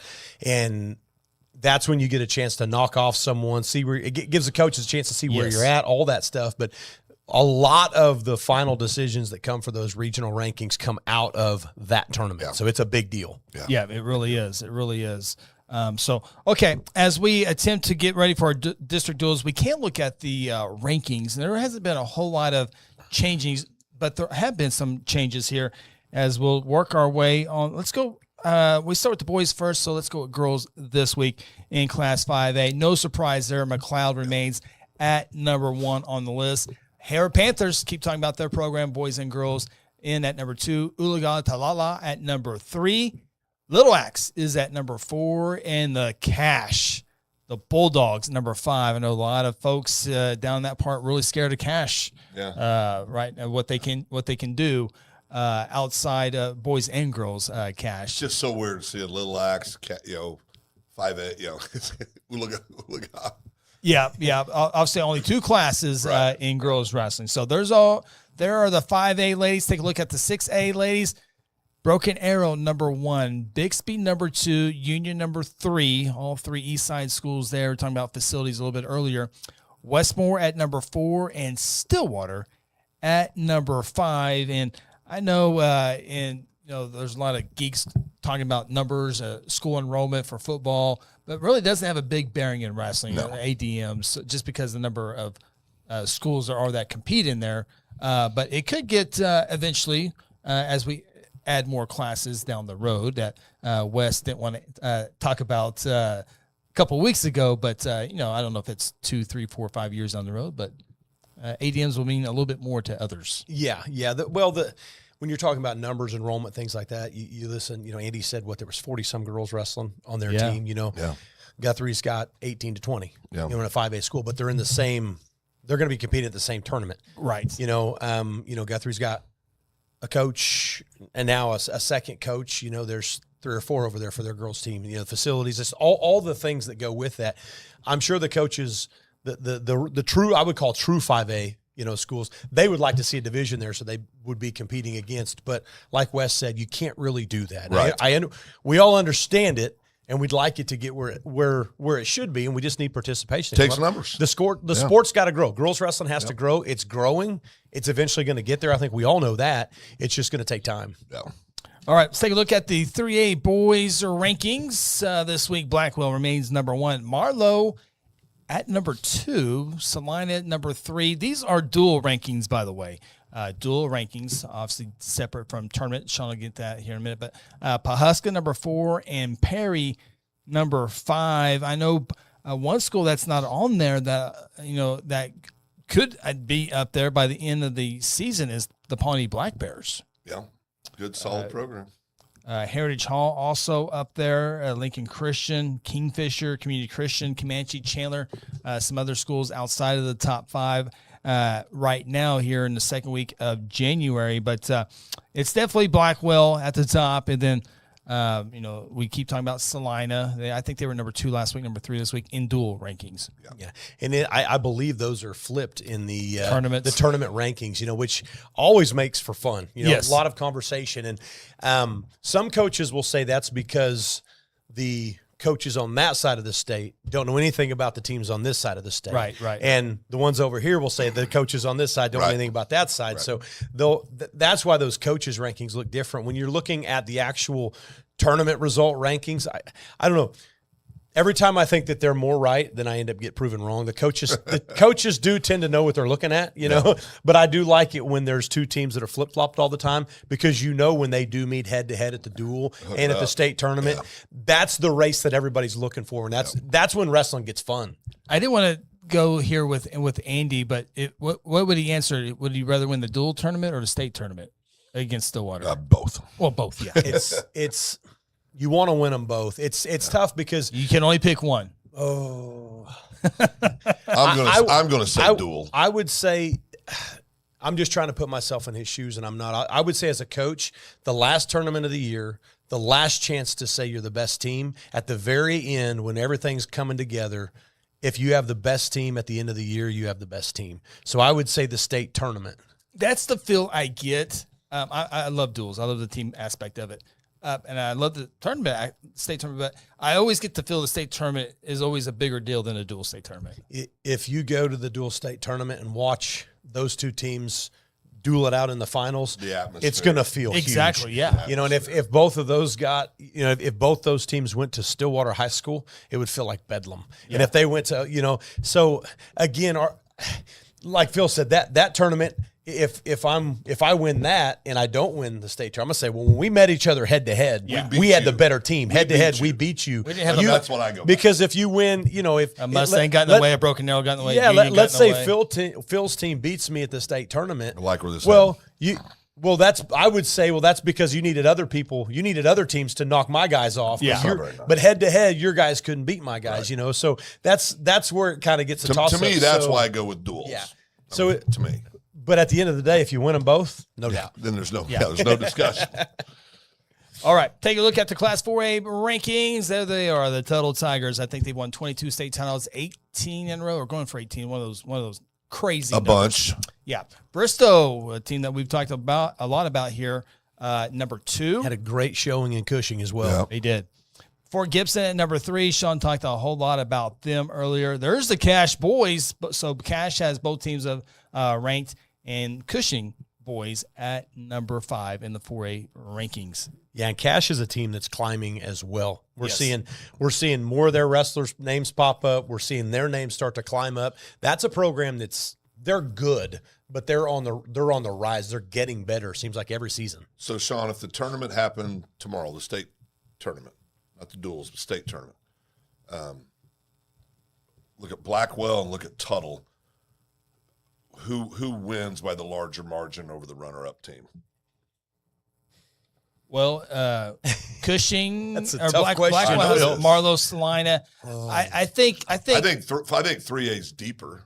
I agree. I think Tuttle would win by more of a margin than Blackwell. I think 3A's deeper. I kind of want to lean on Blackwell if I'm going to be the opposite. Yeah. I'm going to see Tuttle this week. I'm going to see him tomorrow. We're dueling a tri-duel against Tuttle, so maybe I'll change my mind. That's Tuesday, not Thursday? It's Tuesday night. Yeah, it's tomorrow. I need to get the graphics going. Yeah, I was going to talk to you about that. I thought that was Thursday. Okay. You guys need me to whip those out? Yes, Phil, if you wouldn't mind doing that for us. Yeah. But just from what I've seen from Blackwell, I think they're going to have a lot of finalists, and I think that's going to be the difference. I think that teams like Bristow's going to have a couple finalists, I think. Throw that list back up for me so I can see. Yeah. So Fort Gibson's going to have I think there's, and Cash will as well. I feel like there's going to be more help in the field to maybe catch Tuttle and take some of their points away. Yeah. And just, that lineup that I saw from Blackwell this season, I feel like there's going to be less help in the field to keep them. So that, I don't know. I'm going with that. Now I might change my mind next week and tell a different story. Yeah. But Berry Hill's another team that watch out for in 4A. Also, Salisal. We talked about them a little bit as well. Take a look at the 5A rankings again. This is the kind of get an idea what 3A might happen, and kind of get an idea what 4A might happen, kind of get a good idea what 6A might happen. 5A is where the questions are. Although the more the season goes on, the more and more you like Coweta. Yeah. Okay. Yeah, and I will say that next weekend we're going to get a really good understanding of where things are going to shake out in 5A. It won't be a final, but it's going to be a really good understanding. There's so many 5A teams that go to that tournament, and it's a great preview for the state tournament. Well, there you see that part right there, the 5A rankings. Coweta number 1, Carl Albert number 2, Chickasha 3, Elgin number 4, and Claremore at number 5. And there's the top 5 have been pretty solid the last couple of weeks, but Guthrie, Shawnee, Lott, Mac, and other schools that are trying to get into that top 5 ranking. But Coweta has had the benefit of some move-ins, transfers, whatever. Same thing for Carl Albert, move-ins and transfers in. Chickasha still trying to, the defending state champions, still trying to go old school with their kids in their program. Elgin has been consistent in all their sports lately, so they're trying to get a push here. So I think this at Claremore there as well. I just think the Carl Albert tournament is going to be, like you said, it's going to be a lot of fun to see kind of how it's going to shake out in an actual tournament setting, But again, we said this, talking about these move-ins, but if these kids just show up and enroll in your school and they want to be on your wrestling team, every coach in the state's going to say, sure, yes, come try it out. absolutely. That's the way that's going. So they have benefited from that. But with that said, these other the teams that are normally always in the top 5 now that are getting bumped down to 6, 7, and 8, those teams are going to be extremely competitive still in these tournaments. They're going to be extremely competitive, but those top 2 teams, again, when we talk about the points, I feel like there's still a little bit of separation there. With the caveat, Chickasha's last year state champs, they still have a stellar roster. They took third at Cushing in a stacked field. They scored 183 points, and you're talking about with Allen, Texas there, who put more kids in the finals than I think they had 5 or 6 kids in the finals, and then behind Blackwell that had 4 kids in the finals. They still took third place behind all of that. So that's a team that's going to be pushing for that spot. Now, do they have the firepower to get that state title? If their kids wrestle their best, and if some of these other schools that are down at the bottom can knock off some of those bigger names that are supposed to be in the finals, that are supposed to be, Chickasha is going to need the help of the rest of the field, and the rest of the field can help Chickasha push it up. I think they still have a chance there, to maybe do something special. Those are the 5A rankings, and of course the state's largest class 6A. There they are: Edmond North number 1, Stillwater number 2, Bixby number 3, Broken Arrow number 4. And Mustang at number 5, although Mustang won the Gary Invitational, there's a pretty good argument that they maybe should be ahead of Broken Arrow. I think was in the same tournament, but these are the coaches' rankings for this week. And these are dual rankings. These are dual rankings. Yeah, head-to-head dual rankings. And I'm not entirely sure if Broken Arrow maybe didn't have a couple of their starters there or something, maybe is why they're still ahead, or possibly just, that hadn't been updated yet. Right. But definitely I think Broken Arrow and Mustang are going to be fun. And Bigsby, those 3 teams right there are going to be a fun one to watch. Like Coach said, the top 4 represented here, all top 50 programs in the country. Yeah, absolutely. So, and and you're talking, the thousands of teams represented in the country. Insane to think that you have you're not going to win state and you're still a top 40 or 50 team in the country. Tells you how deep the field is here in Oklahoma. Yeah. And I mentioned this with Coach Snyder, but you take a look at the district duels. A lot of them are getting started as early as this week. I know Yukon, Deer Creek, Norman, and Capitol Hill are having their district duels this week. Of course, district duels, you win your district duel, you go to dual state. But Stillwater, Edmond North are hosting this year. Yukon's hosting this year. In the 6A level, Chickasha's hosting, Elgin is hosting, Guthrie's hosting, Claremore, Coweta are hosting this year, Shawnee as well. Elk City is hosting. I'm trying to see where Tuttle is hosting this year. That's on January 22nd. And Marlow is hosting, Salina is hosting. So Blackwell is going to go on the road. Where does Blackwell get to go when a district duel? Blackwell, I'm looking. There they are. Crossings Christian. So just some of the duels that are gearing up this week, and then next week and the week after.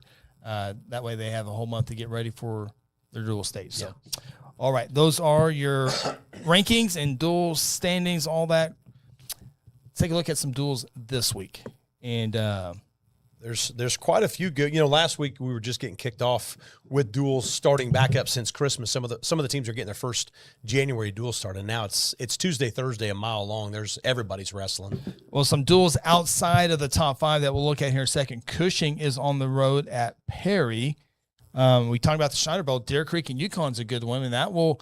I think that, when you talk about regional settings, I mean, that will go a long way when Evan North, Stillwater 1-2. Well, someone's going to be 3-4, and that would be a good duel. Yeah, and they're wrestlers too. When you come down to these individual matchups, it can, if you get especially when you get down towards like the 5th and 6th place ranking, how they get seated in that bracket could literally determine if they're going to be able to score points at the state tournament or not even go. Yeah. So those matchups matter a lot, and that's where the results here are going to help them jockey for position and get that kid to the state tournament. So he, even if he goes and scores 2 points for the team, well, that could be the difference between third and 4th place. Yeah. And so that regional tournament's going to matter. And all that seeding comes down to these head-to-head duels, these 6A head-to-head duels, because they're going to have, so-and-so beat so-and-so that beat so-and-so. All this stuff is going to go down in these regional ranking coaches seeding meetings. And that's where these matter so much. Moore, Westmore takes on Southmore versus Moore. So you get all 3 Moores in under one building, under one roof. That's always cool to see that. I got more in that one. Yeah, go ahead. Yeah. No, I said more. You got more in that one. The more school's going to win. Gotcha. Follow along, Chris. Come on, it was a stupid joke. I thought it was great. So you got more over Southmore and Westmore. Just more. Okay, so just more. So not Southmore, not Westmore. Yes. Why is this so hard? He said more. No, I said. I know he's trying. Yeah. Who's on first? Exactly. The other one to take a look at as well, Mustang and Piedmont. That's another one of those scenarios that you bring up. That 6A. Like I say, I like seeing these 6A schools starting to compete against each other because there's, especially at the top end, that's going to be a lot of fun. Yeah. And just real quick, you mentioned Cushing and Perry. Both those schools, Cushing's ranked number 5 in 4A. And Perry's ranked number 5 in 3A. Yeah. I just thought that was a fun one. Just both schools kind of at the and trying to decide. In my head, my gut says, all right, Cushing's going to win that, but just my heart's kind of with Perry. Like, are they going to start climbing back up? And this is a great duel to kind of see how they match up with a good Cushing team. I miss dominant Perry. I do. I miss him because I could fly all over the country on business. And if you ran into people that knew wrestling, the first thing they would always bring up when they found out I was from Oklahoma and loved wrestling was, "Tell me about Perry." I mean, it's like this folklore. Yeah. I like the 5A class just because there's moving parts. 4A, 3A, 6A, I'm not a big dynasty guy. I like the that's passive aggressive, Chris. Yeah. He doesn't like a dynasty. I want to be entertained. I want this to come down. This happens. This happens. But think about how good the story would be now. Perry, they fell down. They're not where they once were. They battled back, brought back to this. I got a great story idea. I got a lot of book ideas that would be really good too. Right one. Outside of Perry. I'm not a published author like you and Schneider are. Well, I mean, have you ever met passive aggressive Chris before? Don't fall in this trap, Shawn. Have you met him? See, I don't know. have I just mean I have now? I have now. Okay. All right, let's take a look at some of the duels. Middle of the road. How about Blackwell taking on? Well, we'll say that one for last. Oh, I was going to say, yeah. Don't.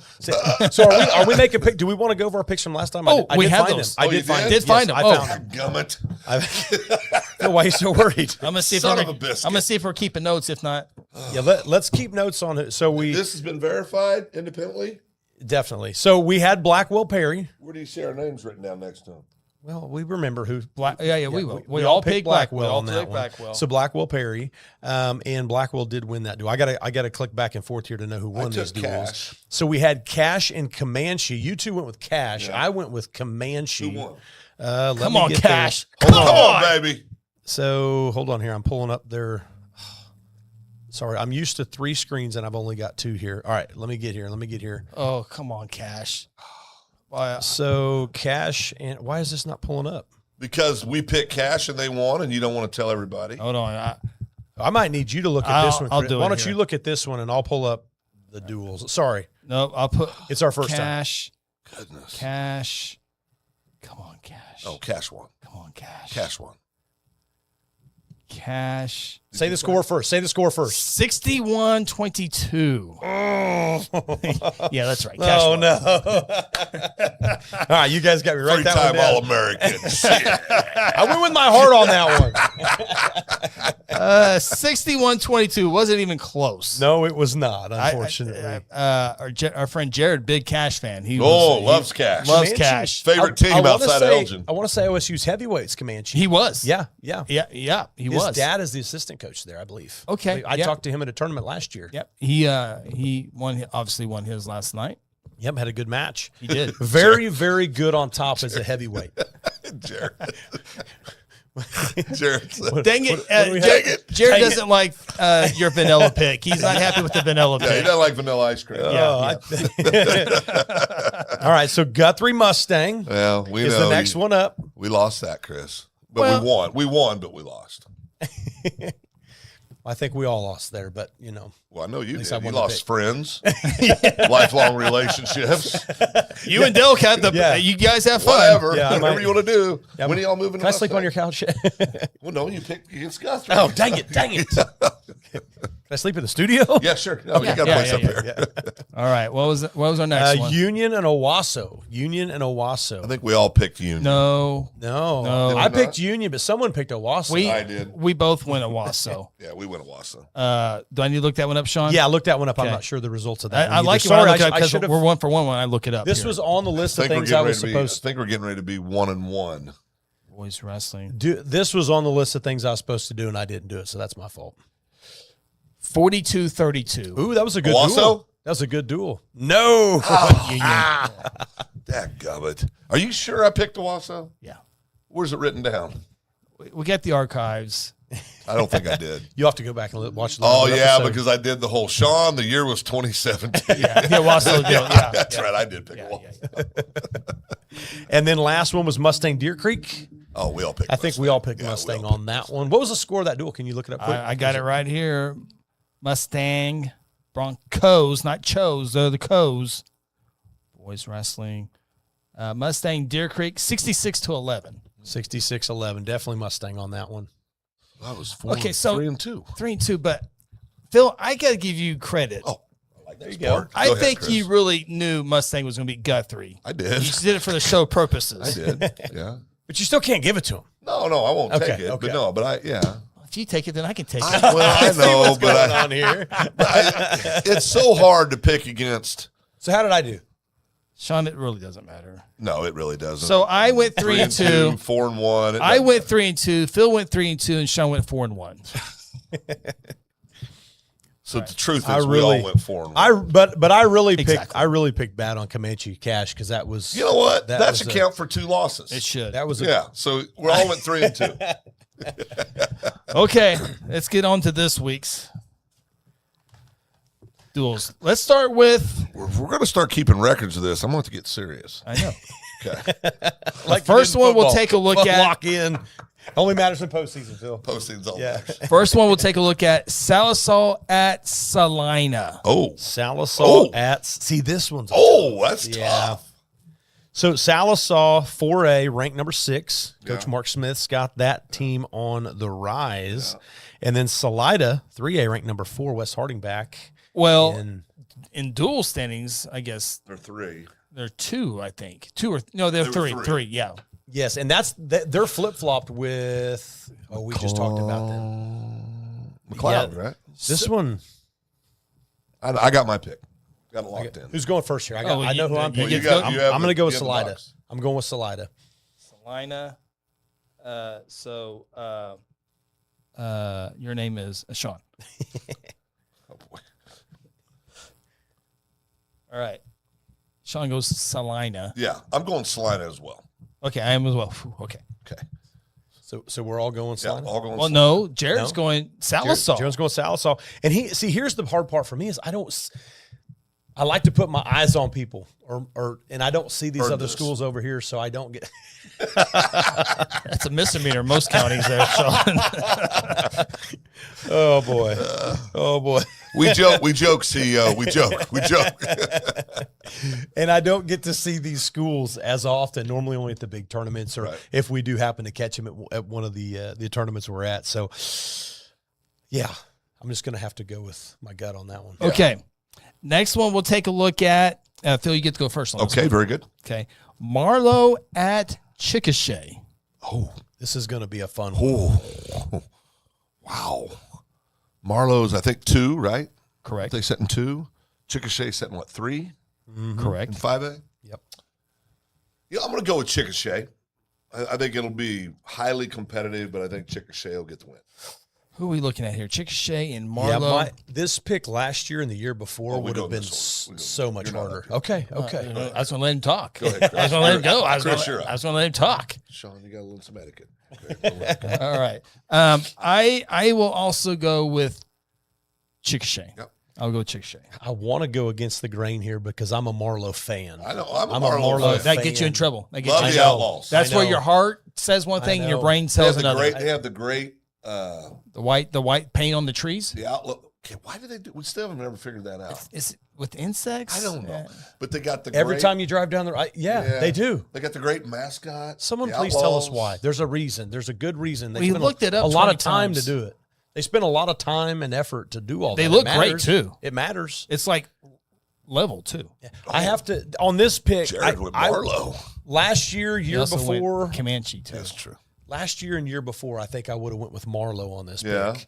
And not because Chickasha didn't have a great team last year, just Marlowe has been dominant. But I think they've graduated too many this year to be able to hang with Chickasha. Chickasha, although they're number 3 in 5A, had some kids not shuffled around schools, they would be the number 1 team in 5A right now. And that's why I'm going to stick with them. I'll go. You're riding Chickasha? I'm riding Chickasha. It's not fun yet, but yeah, that should be a good duel though. Marlowe's tough always. So So some fruit trees are painted to reflect the sun to prevent sun scald and bark cracking in late winter, early spring. So if I put like a white But is that stripe why around my Marlowe's head, done would it? that help me? Or is that just in general why people do it? I think it's a different I reason think than it's- Marlowe. I think it has to it's a do with different reason, UFOs too. or something like that. Because all the other trees that you have, like when you drive down, like if you just hang a right and go down one of the side streets, those trees aren't painted. It's only down that one main street. He makes a great point. It's only down that one main street. Well, I put the effort in. That's what I came up with. We're denying it. We're rejecting your effort. Well, I'm not rejecting. I'm bringing up another point. That's all. I'm just maybe the fumes from all the cars driving down the main road. That's logical. Something I don't know. That's out there. Or it could be some kids that just got really mad one night, a bunch of white paint, said they're going to paint these Could have streets. been some wild youngsters. Yeah. Salina must have a really good program because even Courtney picks Salina. And it hurts her. It's a little Mays County thing. Yeah, and it hurts her to say Salina. Yeah. If she went that route, then it must. She said, it pains me to say, but Salina. All right, our 3rd out of 5 duels that we'll next I'm take really a look excited at. about the last pick. That one's going to be the hard one. That is going to be a hard one. I get to go for. I always get the tough ones. Yukon at Edmond North, the Schneider Bowl. Ooh, the Schneider Bowl. One? They're all tough, Phil. No, that's one that Big Brother's going to spank it. Phil, Oh. you scolded him. Maybe put some white paint around you. My apologies. he's confident in his pick regardless. My apologies. Oh, I hate. So here's my only dilemma is if Andy knows that I voted against him, he's not going to be hurt. Oh, so now, If now Joe you know how we knows, feel. if Joe knows that I So I if you went start against letting him, your personal feelings get into this, he's gonna be mad at me, and I still think Joe of all the people in the world, I'm afraid of this Joe goes still. on in all the sports. The This more you happens do every this, time. your relationships grow like They yours hurt- have in wrestling. They hurt your heart.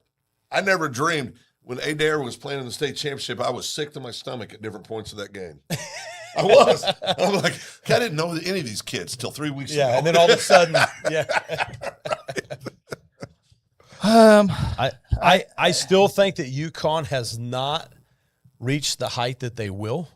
I think Joe's still building that program, but I don't think they're going to beat Edmond North. Yeah. So I still got to go with I got to go with Edmond North. Do I get to go first? I mean, you got to go first. You got to go you first. went Can first I go the last first? one. No, you did. You went with well, why are you yelling Chickasha. at me about getting on to him? Are you only mad because you have to pick first? That would mean you'd have to pick first on the last one, which is going to be hard to pick. It's hard for me to. This is a coin flip. And I'm in a same tough situation. I don't want to upset the wrong Schneider. Has Joe been on the show? Nope. Well, there you go. Edmond North. Thank you. Thank Edmond you, North. Thank you, Coach Schneider. You're going to go with Coach Schneider on this one? We're I'm going gonna with go Coach Schneider. on this Yeah, one, yes. Yeah, Coach Schneider on this one. Yeah. Yeah, for sure. I'm going Edmond North. Now, Shawn, you're up. Oh, great. Yeah. Go ahead. Yeah. Boy, this is so. We're going to our last No, one, it's correct? not. Yeah, no. Not It's, yet. no, You not gotta yet. pick- Did you pick? He already picked it. I picked Edmond North. Remember he cut in line? Oh, I that's did. right. I did cut it. Shawn, it's going to be 60-20. It's okay. It's okay to pick Edmond North. It's going to be Edmond North. Okay, yeah. Okay. Yeah. Phil? Yeah. I don't like picking against Joe though. But you don't mind picking against Guthrie, though. Okay, that makes more sense. I didn't like picking against Guthrie either. But you did. I'm trying to This is- be you- logical. You and jumped on Mustang just like that. You're going to throw me under the bus in front of everybody. Oh boy. No, you did Mom and Dad are fighting. You did that. You did that to yourself. I jumped in front of the I bus. don't know what to do with my hands I'm just right now. reporting. I mean, Yeah, you didn't have to push me. I really just jumped on my own. if I have to go 3-2, then Yeah, no, I get it. okay. Phil, Yes, sir. what would you like between UConn and now Edmond North is at home? Oh. Oh, I haven't made my official UConn pick has yet. to travel all the way over to. They got all the distractions from all the senior. the distractions are there. All the state hey, championship wait a second, deals. Wait a second. And What if Elder Snyder decides to go with his number 2 team on some of these matches? he might. He's trying to get them kids some Didn't mat factor time. that in. You got district the next week. Nah, you got district next week. They just came back from that big tournament. They got jet lag from flying. Yeah, they're kids. They're over that. I mean, yeah, Edmond North. Okay, I wanted to go UConn. we got there. I thought that would be the shortest one, but it ended up going to end up being the longest one. All right, it's too close to me. I don't want to pick. The next one that we'll take a look, 2 more left, and they were big ones. Stillwater on the road at Broken Arrow. Oh, very good. Stillwater at Broken Arrow. Shawn, you're on the clock. This one will be a fun one just to see how well Broken Arrow does. I'm curious to see what weights they can compete at. Yeah. I don't think they're going to win very many matches, but I do want to go back and watch this duel to see how well some of their kids compete, because Stillwater's got so many high level Division I athletes on their team right now. But I think that Broken Arrow is a lot better than they seem, just because we've been talking about, but just how good the Stillwater team is. And they seem as if they're a notch down, but they've got some really good athletes over there. Top 50 program in the country. Yeah, Tulsa has some very good programs. Yeah. They've got a lot of good wrestlers over there. So I think they're going to compete hard in a lot of matches. So I think it's going to be a fun duel. How about if they get beat by Shawn? Jeez, that was a little aggressive. That was a little aggressive. I don't know about score. Oh, okay. But if they win, Phil will give me a score. If they win 3 or 4 matches, they did great. But I think for sure still. So Shawn's got him 52-11. Got it down. Okay. Shawn's going Stillwater. Oh yeah, I already wrote all those down. Yeah, thanks. You got mine down. Yeah, I got yours down too. That's good. Save some time. Yeah. Stillwater. Yeah. Courtney goes Stillwater. Jared also with Stillwater. I do think, each one of these ones we pick, we're trying to pick top, matchups in the state. These are going to the be top ones. Yeah. So the ranked teams versus ranked teams, and some of these are kind of easy to pick. But I think as some, like what we're going to see in this last one, we're going to pick is going to be fun, because sometimes top teams hit top teams, and that's when this gets real fun. You get to go first, but I already have mine in my mind. So I'm still trying to decide. Oh no, this one's easy. You got this one easy? Oh yeah, it's easy. It is the Blackwell Maroons on the road at the Tuttle Tigers. What night is this one? Thursday. This is Thursday night. Thursday night. Blackwell at Tuttle. 3A defending state champion, 4A defending state champion. Hooking it up in Tuttle, Oklahoma. Phil Nichols. God. You are on the clock. I do always get the hard ones to go first. This is ridiculous. You're supposed to respect your elders. It's easy. See, I'm torn because I got to go to Tuttle. I got to go to Tuttle tomorrow. You get to go last, though. I know. So, and tomorrow, Guthrie, Tuttle, and El Reno are at Tuttle. And if you want to watch that duel on YouTube, you can go to Guthrie News page or GuthrieNewsPage.com for that duel. Yeah. Shawn will be there. I'll be there. We'll bring the crew down there. We'll be broadcasting that on. Awesome. Well, I think the 106-pounder is going to go to Blackwell. Oh boy. Three more to go. 13 more to go. 126 is going to go to Blackwell. I think. Better look at who's the tough. Yeah. Yeah, congratulations, Chris. You just picked against a kid that's lost 4 matches in his high school career. I'm going to go Tuttle. Tuttle's got the Cooper Jackson kid, number 1 in 4A at 126. Yeah. I bet he's got something to say about that. I bet he's got something to say about that. How about 106? 106, they got ranked number 5, Cooper McElroy. Okay. I'm going to go with Tuttle. Should be a great duel. Great duel. But I can't pick against Tuttle in those 487 straight team titles. I just can't. I mean, when it comes down to it, I would not be shocked if Blackwell won. I wouldn't. I would not be shocked. Is this all your... But my disclaimers. Yeah. But I'm going with Tuttle. I can tell you Lindsay goes with Blackwell. Yeah, I know. I went against the CEO. Courtney goes with Tuttle. Oh, my best friend. She likes Tuttle. And Jared. So Lindsay's not your best friend? Oh boy, I didn't step to that. I think you heard it just fine. Oh boy. I'm guilty of that too sometimes with my boys picking up. Sorry, Phil. And the wife says something, and so it's, huh? You heard me. I'm scared of no man, but I'm scared to death of 3 women, and both of your wives are 2 of the 3. Jared says he'll be waving the total flag. Yeah. Oh, that hurts him. Yeah, he'll be waving the total flag on that one. I can't wait to put all the pressure on Shawn. Because so far we have picked every single match or duel. Shawn's going Blackwell. Shawn's going Blackwell. I'm going Tuttle. Like a book. I'm going Tuttle. Yeah. Shawn's so you can go one better than us again this week. I'm gonna go Blackwell. Phil's right. And my main I almost did. My main reason for doing that is I have laid eyes on Blackwell. Yeah. And I've seen how good they are, and every year I get to watch them every year. I get to watch Tuttle, and every time we leave Tuttle, I'm impressed with Tuttle. Let's say, yeah. But I haven't been there yet, and I don't know. But you will be tomorrow. We'll be tomorrow, and I don't get to pick. Wednesday? Yeah, if it was a Wednesday show, Chris tried to make it on Wednesdays, but well, Jesus interrupted that. but just having, obviously. Coach Klein and what they're doing in Tuttle, or not, I'm sorry, in Blackwell it's impressed me since the first time I watched them.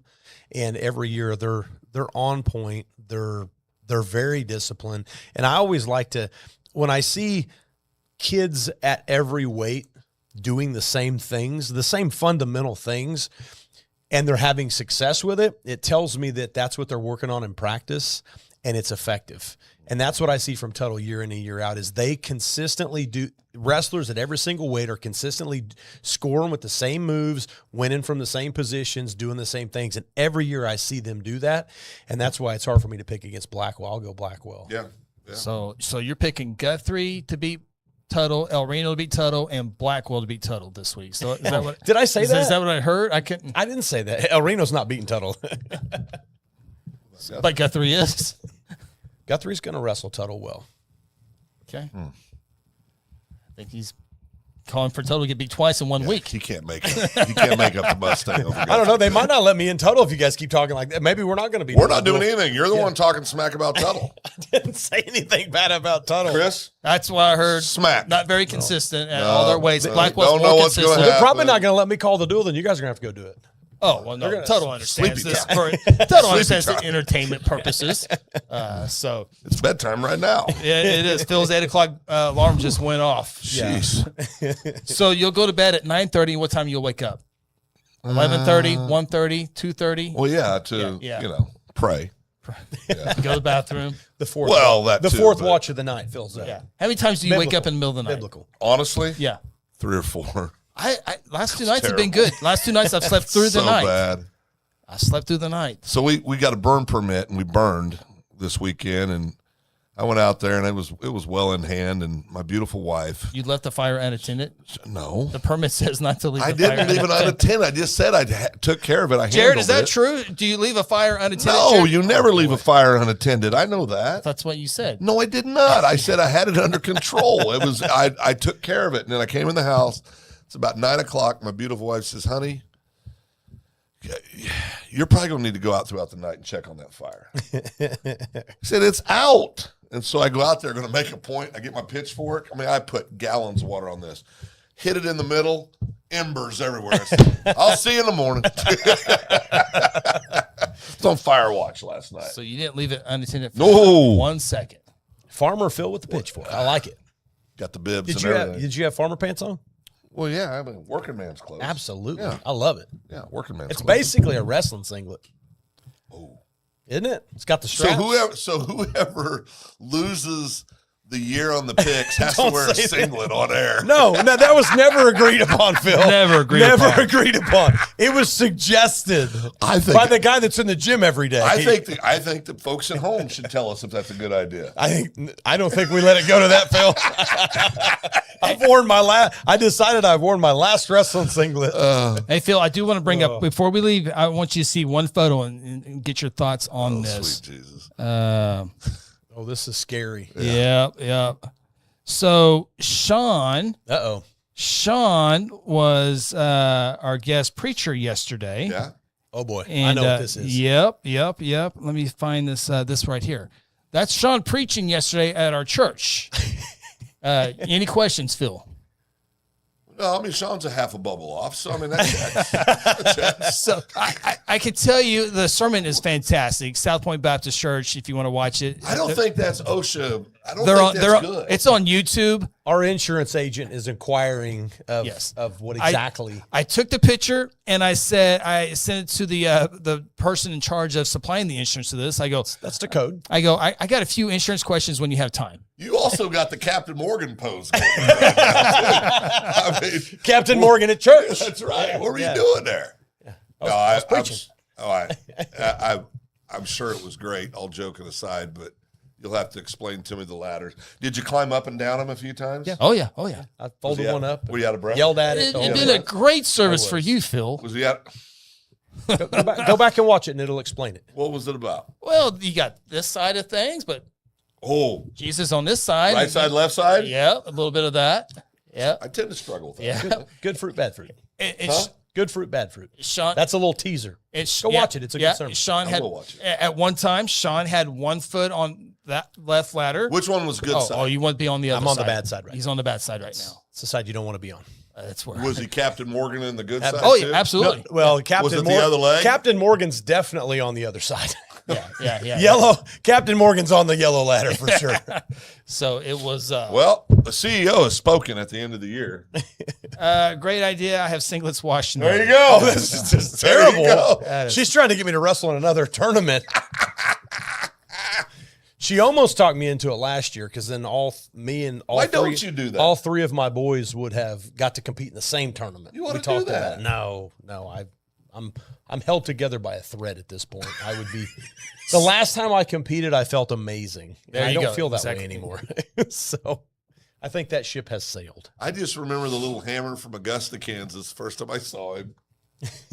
Sean didn't know me from anybody because he was a kid. How big was I? I was little back then. Yeah, I'm you weren't not very little big, anymore. but you were a hammer. You were a hammer.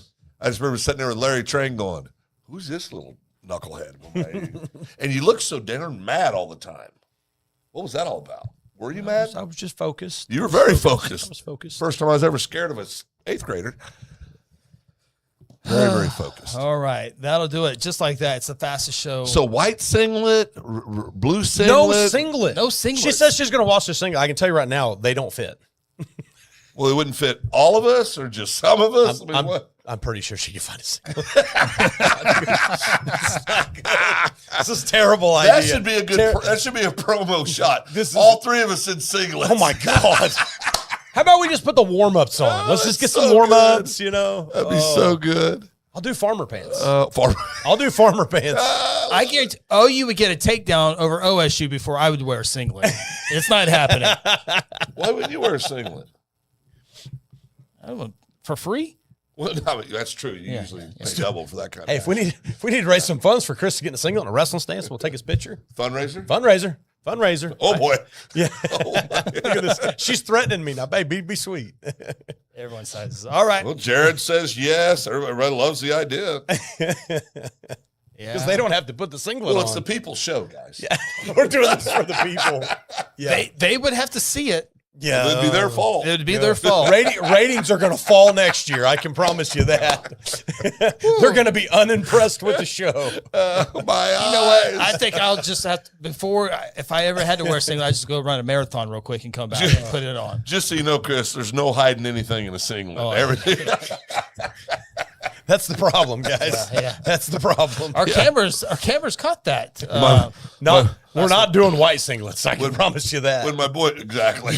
When my boy Michael decided he was going to be a wrestler his sophomore year in high school, never wrestled a day in his life. He could tell you all the different colors of the lights. He knows exactly how many lights are at the Guthrie gym. But so he goes, he says, well, I'm athletic. I mean, it can't be that hard. And I said, Michael, I was trying to talk. And I finally said, you know what? Wrestling would be good for you because it's good no matter what, right? So he goes out there. He looked pretty good the first 30 seconds. Looked athletic. Oh, yeah. Our cameras caught that. Yeah, ain't no hiding anything. I'm saying. It's white. That was on our live stream. It was on our live stream. Yeah. And So Michael, so he goes out about first 30 seconds, looks athletic, moving good, gets caught, taking his back. He comes, now Mike's a big boy. In high school, he's probably, 270, 260, 270, big boy. Played offensive line in high school and college. And he comes up to me after the match and he goes, I got all this stuck in that singlet for everybody to see, and I lasted 30 seconds. That other guy did us a favor getting you. I got all this stuck in that singlet, he said. At least it didn't have to look at it too long. Exactly. So right. good. All right, that'll do it. Hey, don't forget our podcast. If you don't want to watch the video, we will have it on Apple, Spotify, or wherever you get your podcast. We'll have that uploaded hopefully tonight, maybe first thing in the morning. If you want to check that, I love to listen to it in the vehicle. Yeah, it's a great. It passes time by. So we're also on all the social media accounts as well. Check us out there. So we do this every Monday night at 6:00. Big thank you to Coach Andy Schneider, absolutely, of Edmond North for joining us. It was a fun interview. It was a great interview, and we will podcast that and put that on YouTube as a separate interview under our coaches' interviews on our main page, which is YouTube, our YouTube channel. So all the archives are always there if you want to go back and look at anything that you want to, previous interviews and all this stuff. And looking forward to some great interviews next week as well. Yep. Yeah, and don't hesitate sharing and passing these interviews along. Just it'll help us, but it's also going to help the sport grow. That's the whole point we're doing this. The whole point we're doing Pass this around so we can get more interviews. Well, that and the 6-figure income we all make off of it. Right. No, but we'd like to do more at the show, but we need more participation so we can do it. So. Absolutely. All right, that'll do it for Shawn Silvis, Phil Nichols. I'm Chris Evans. We'll talk to you next Monday night here on the High School Huddle.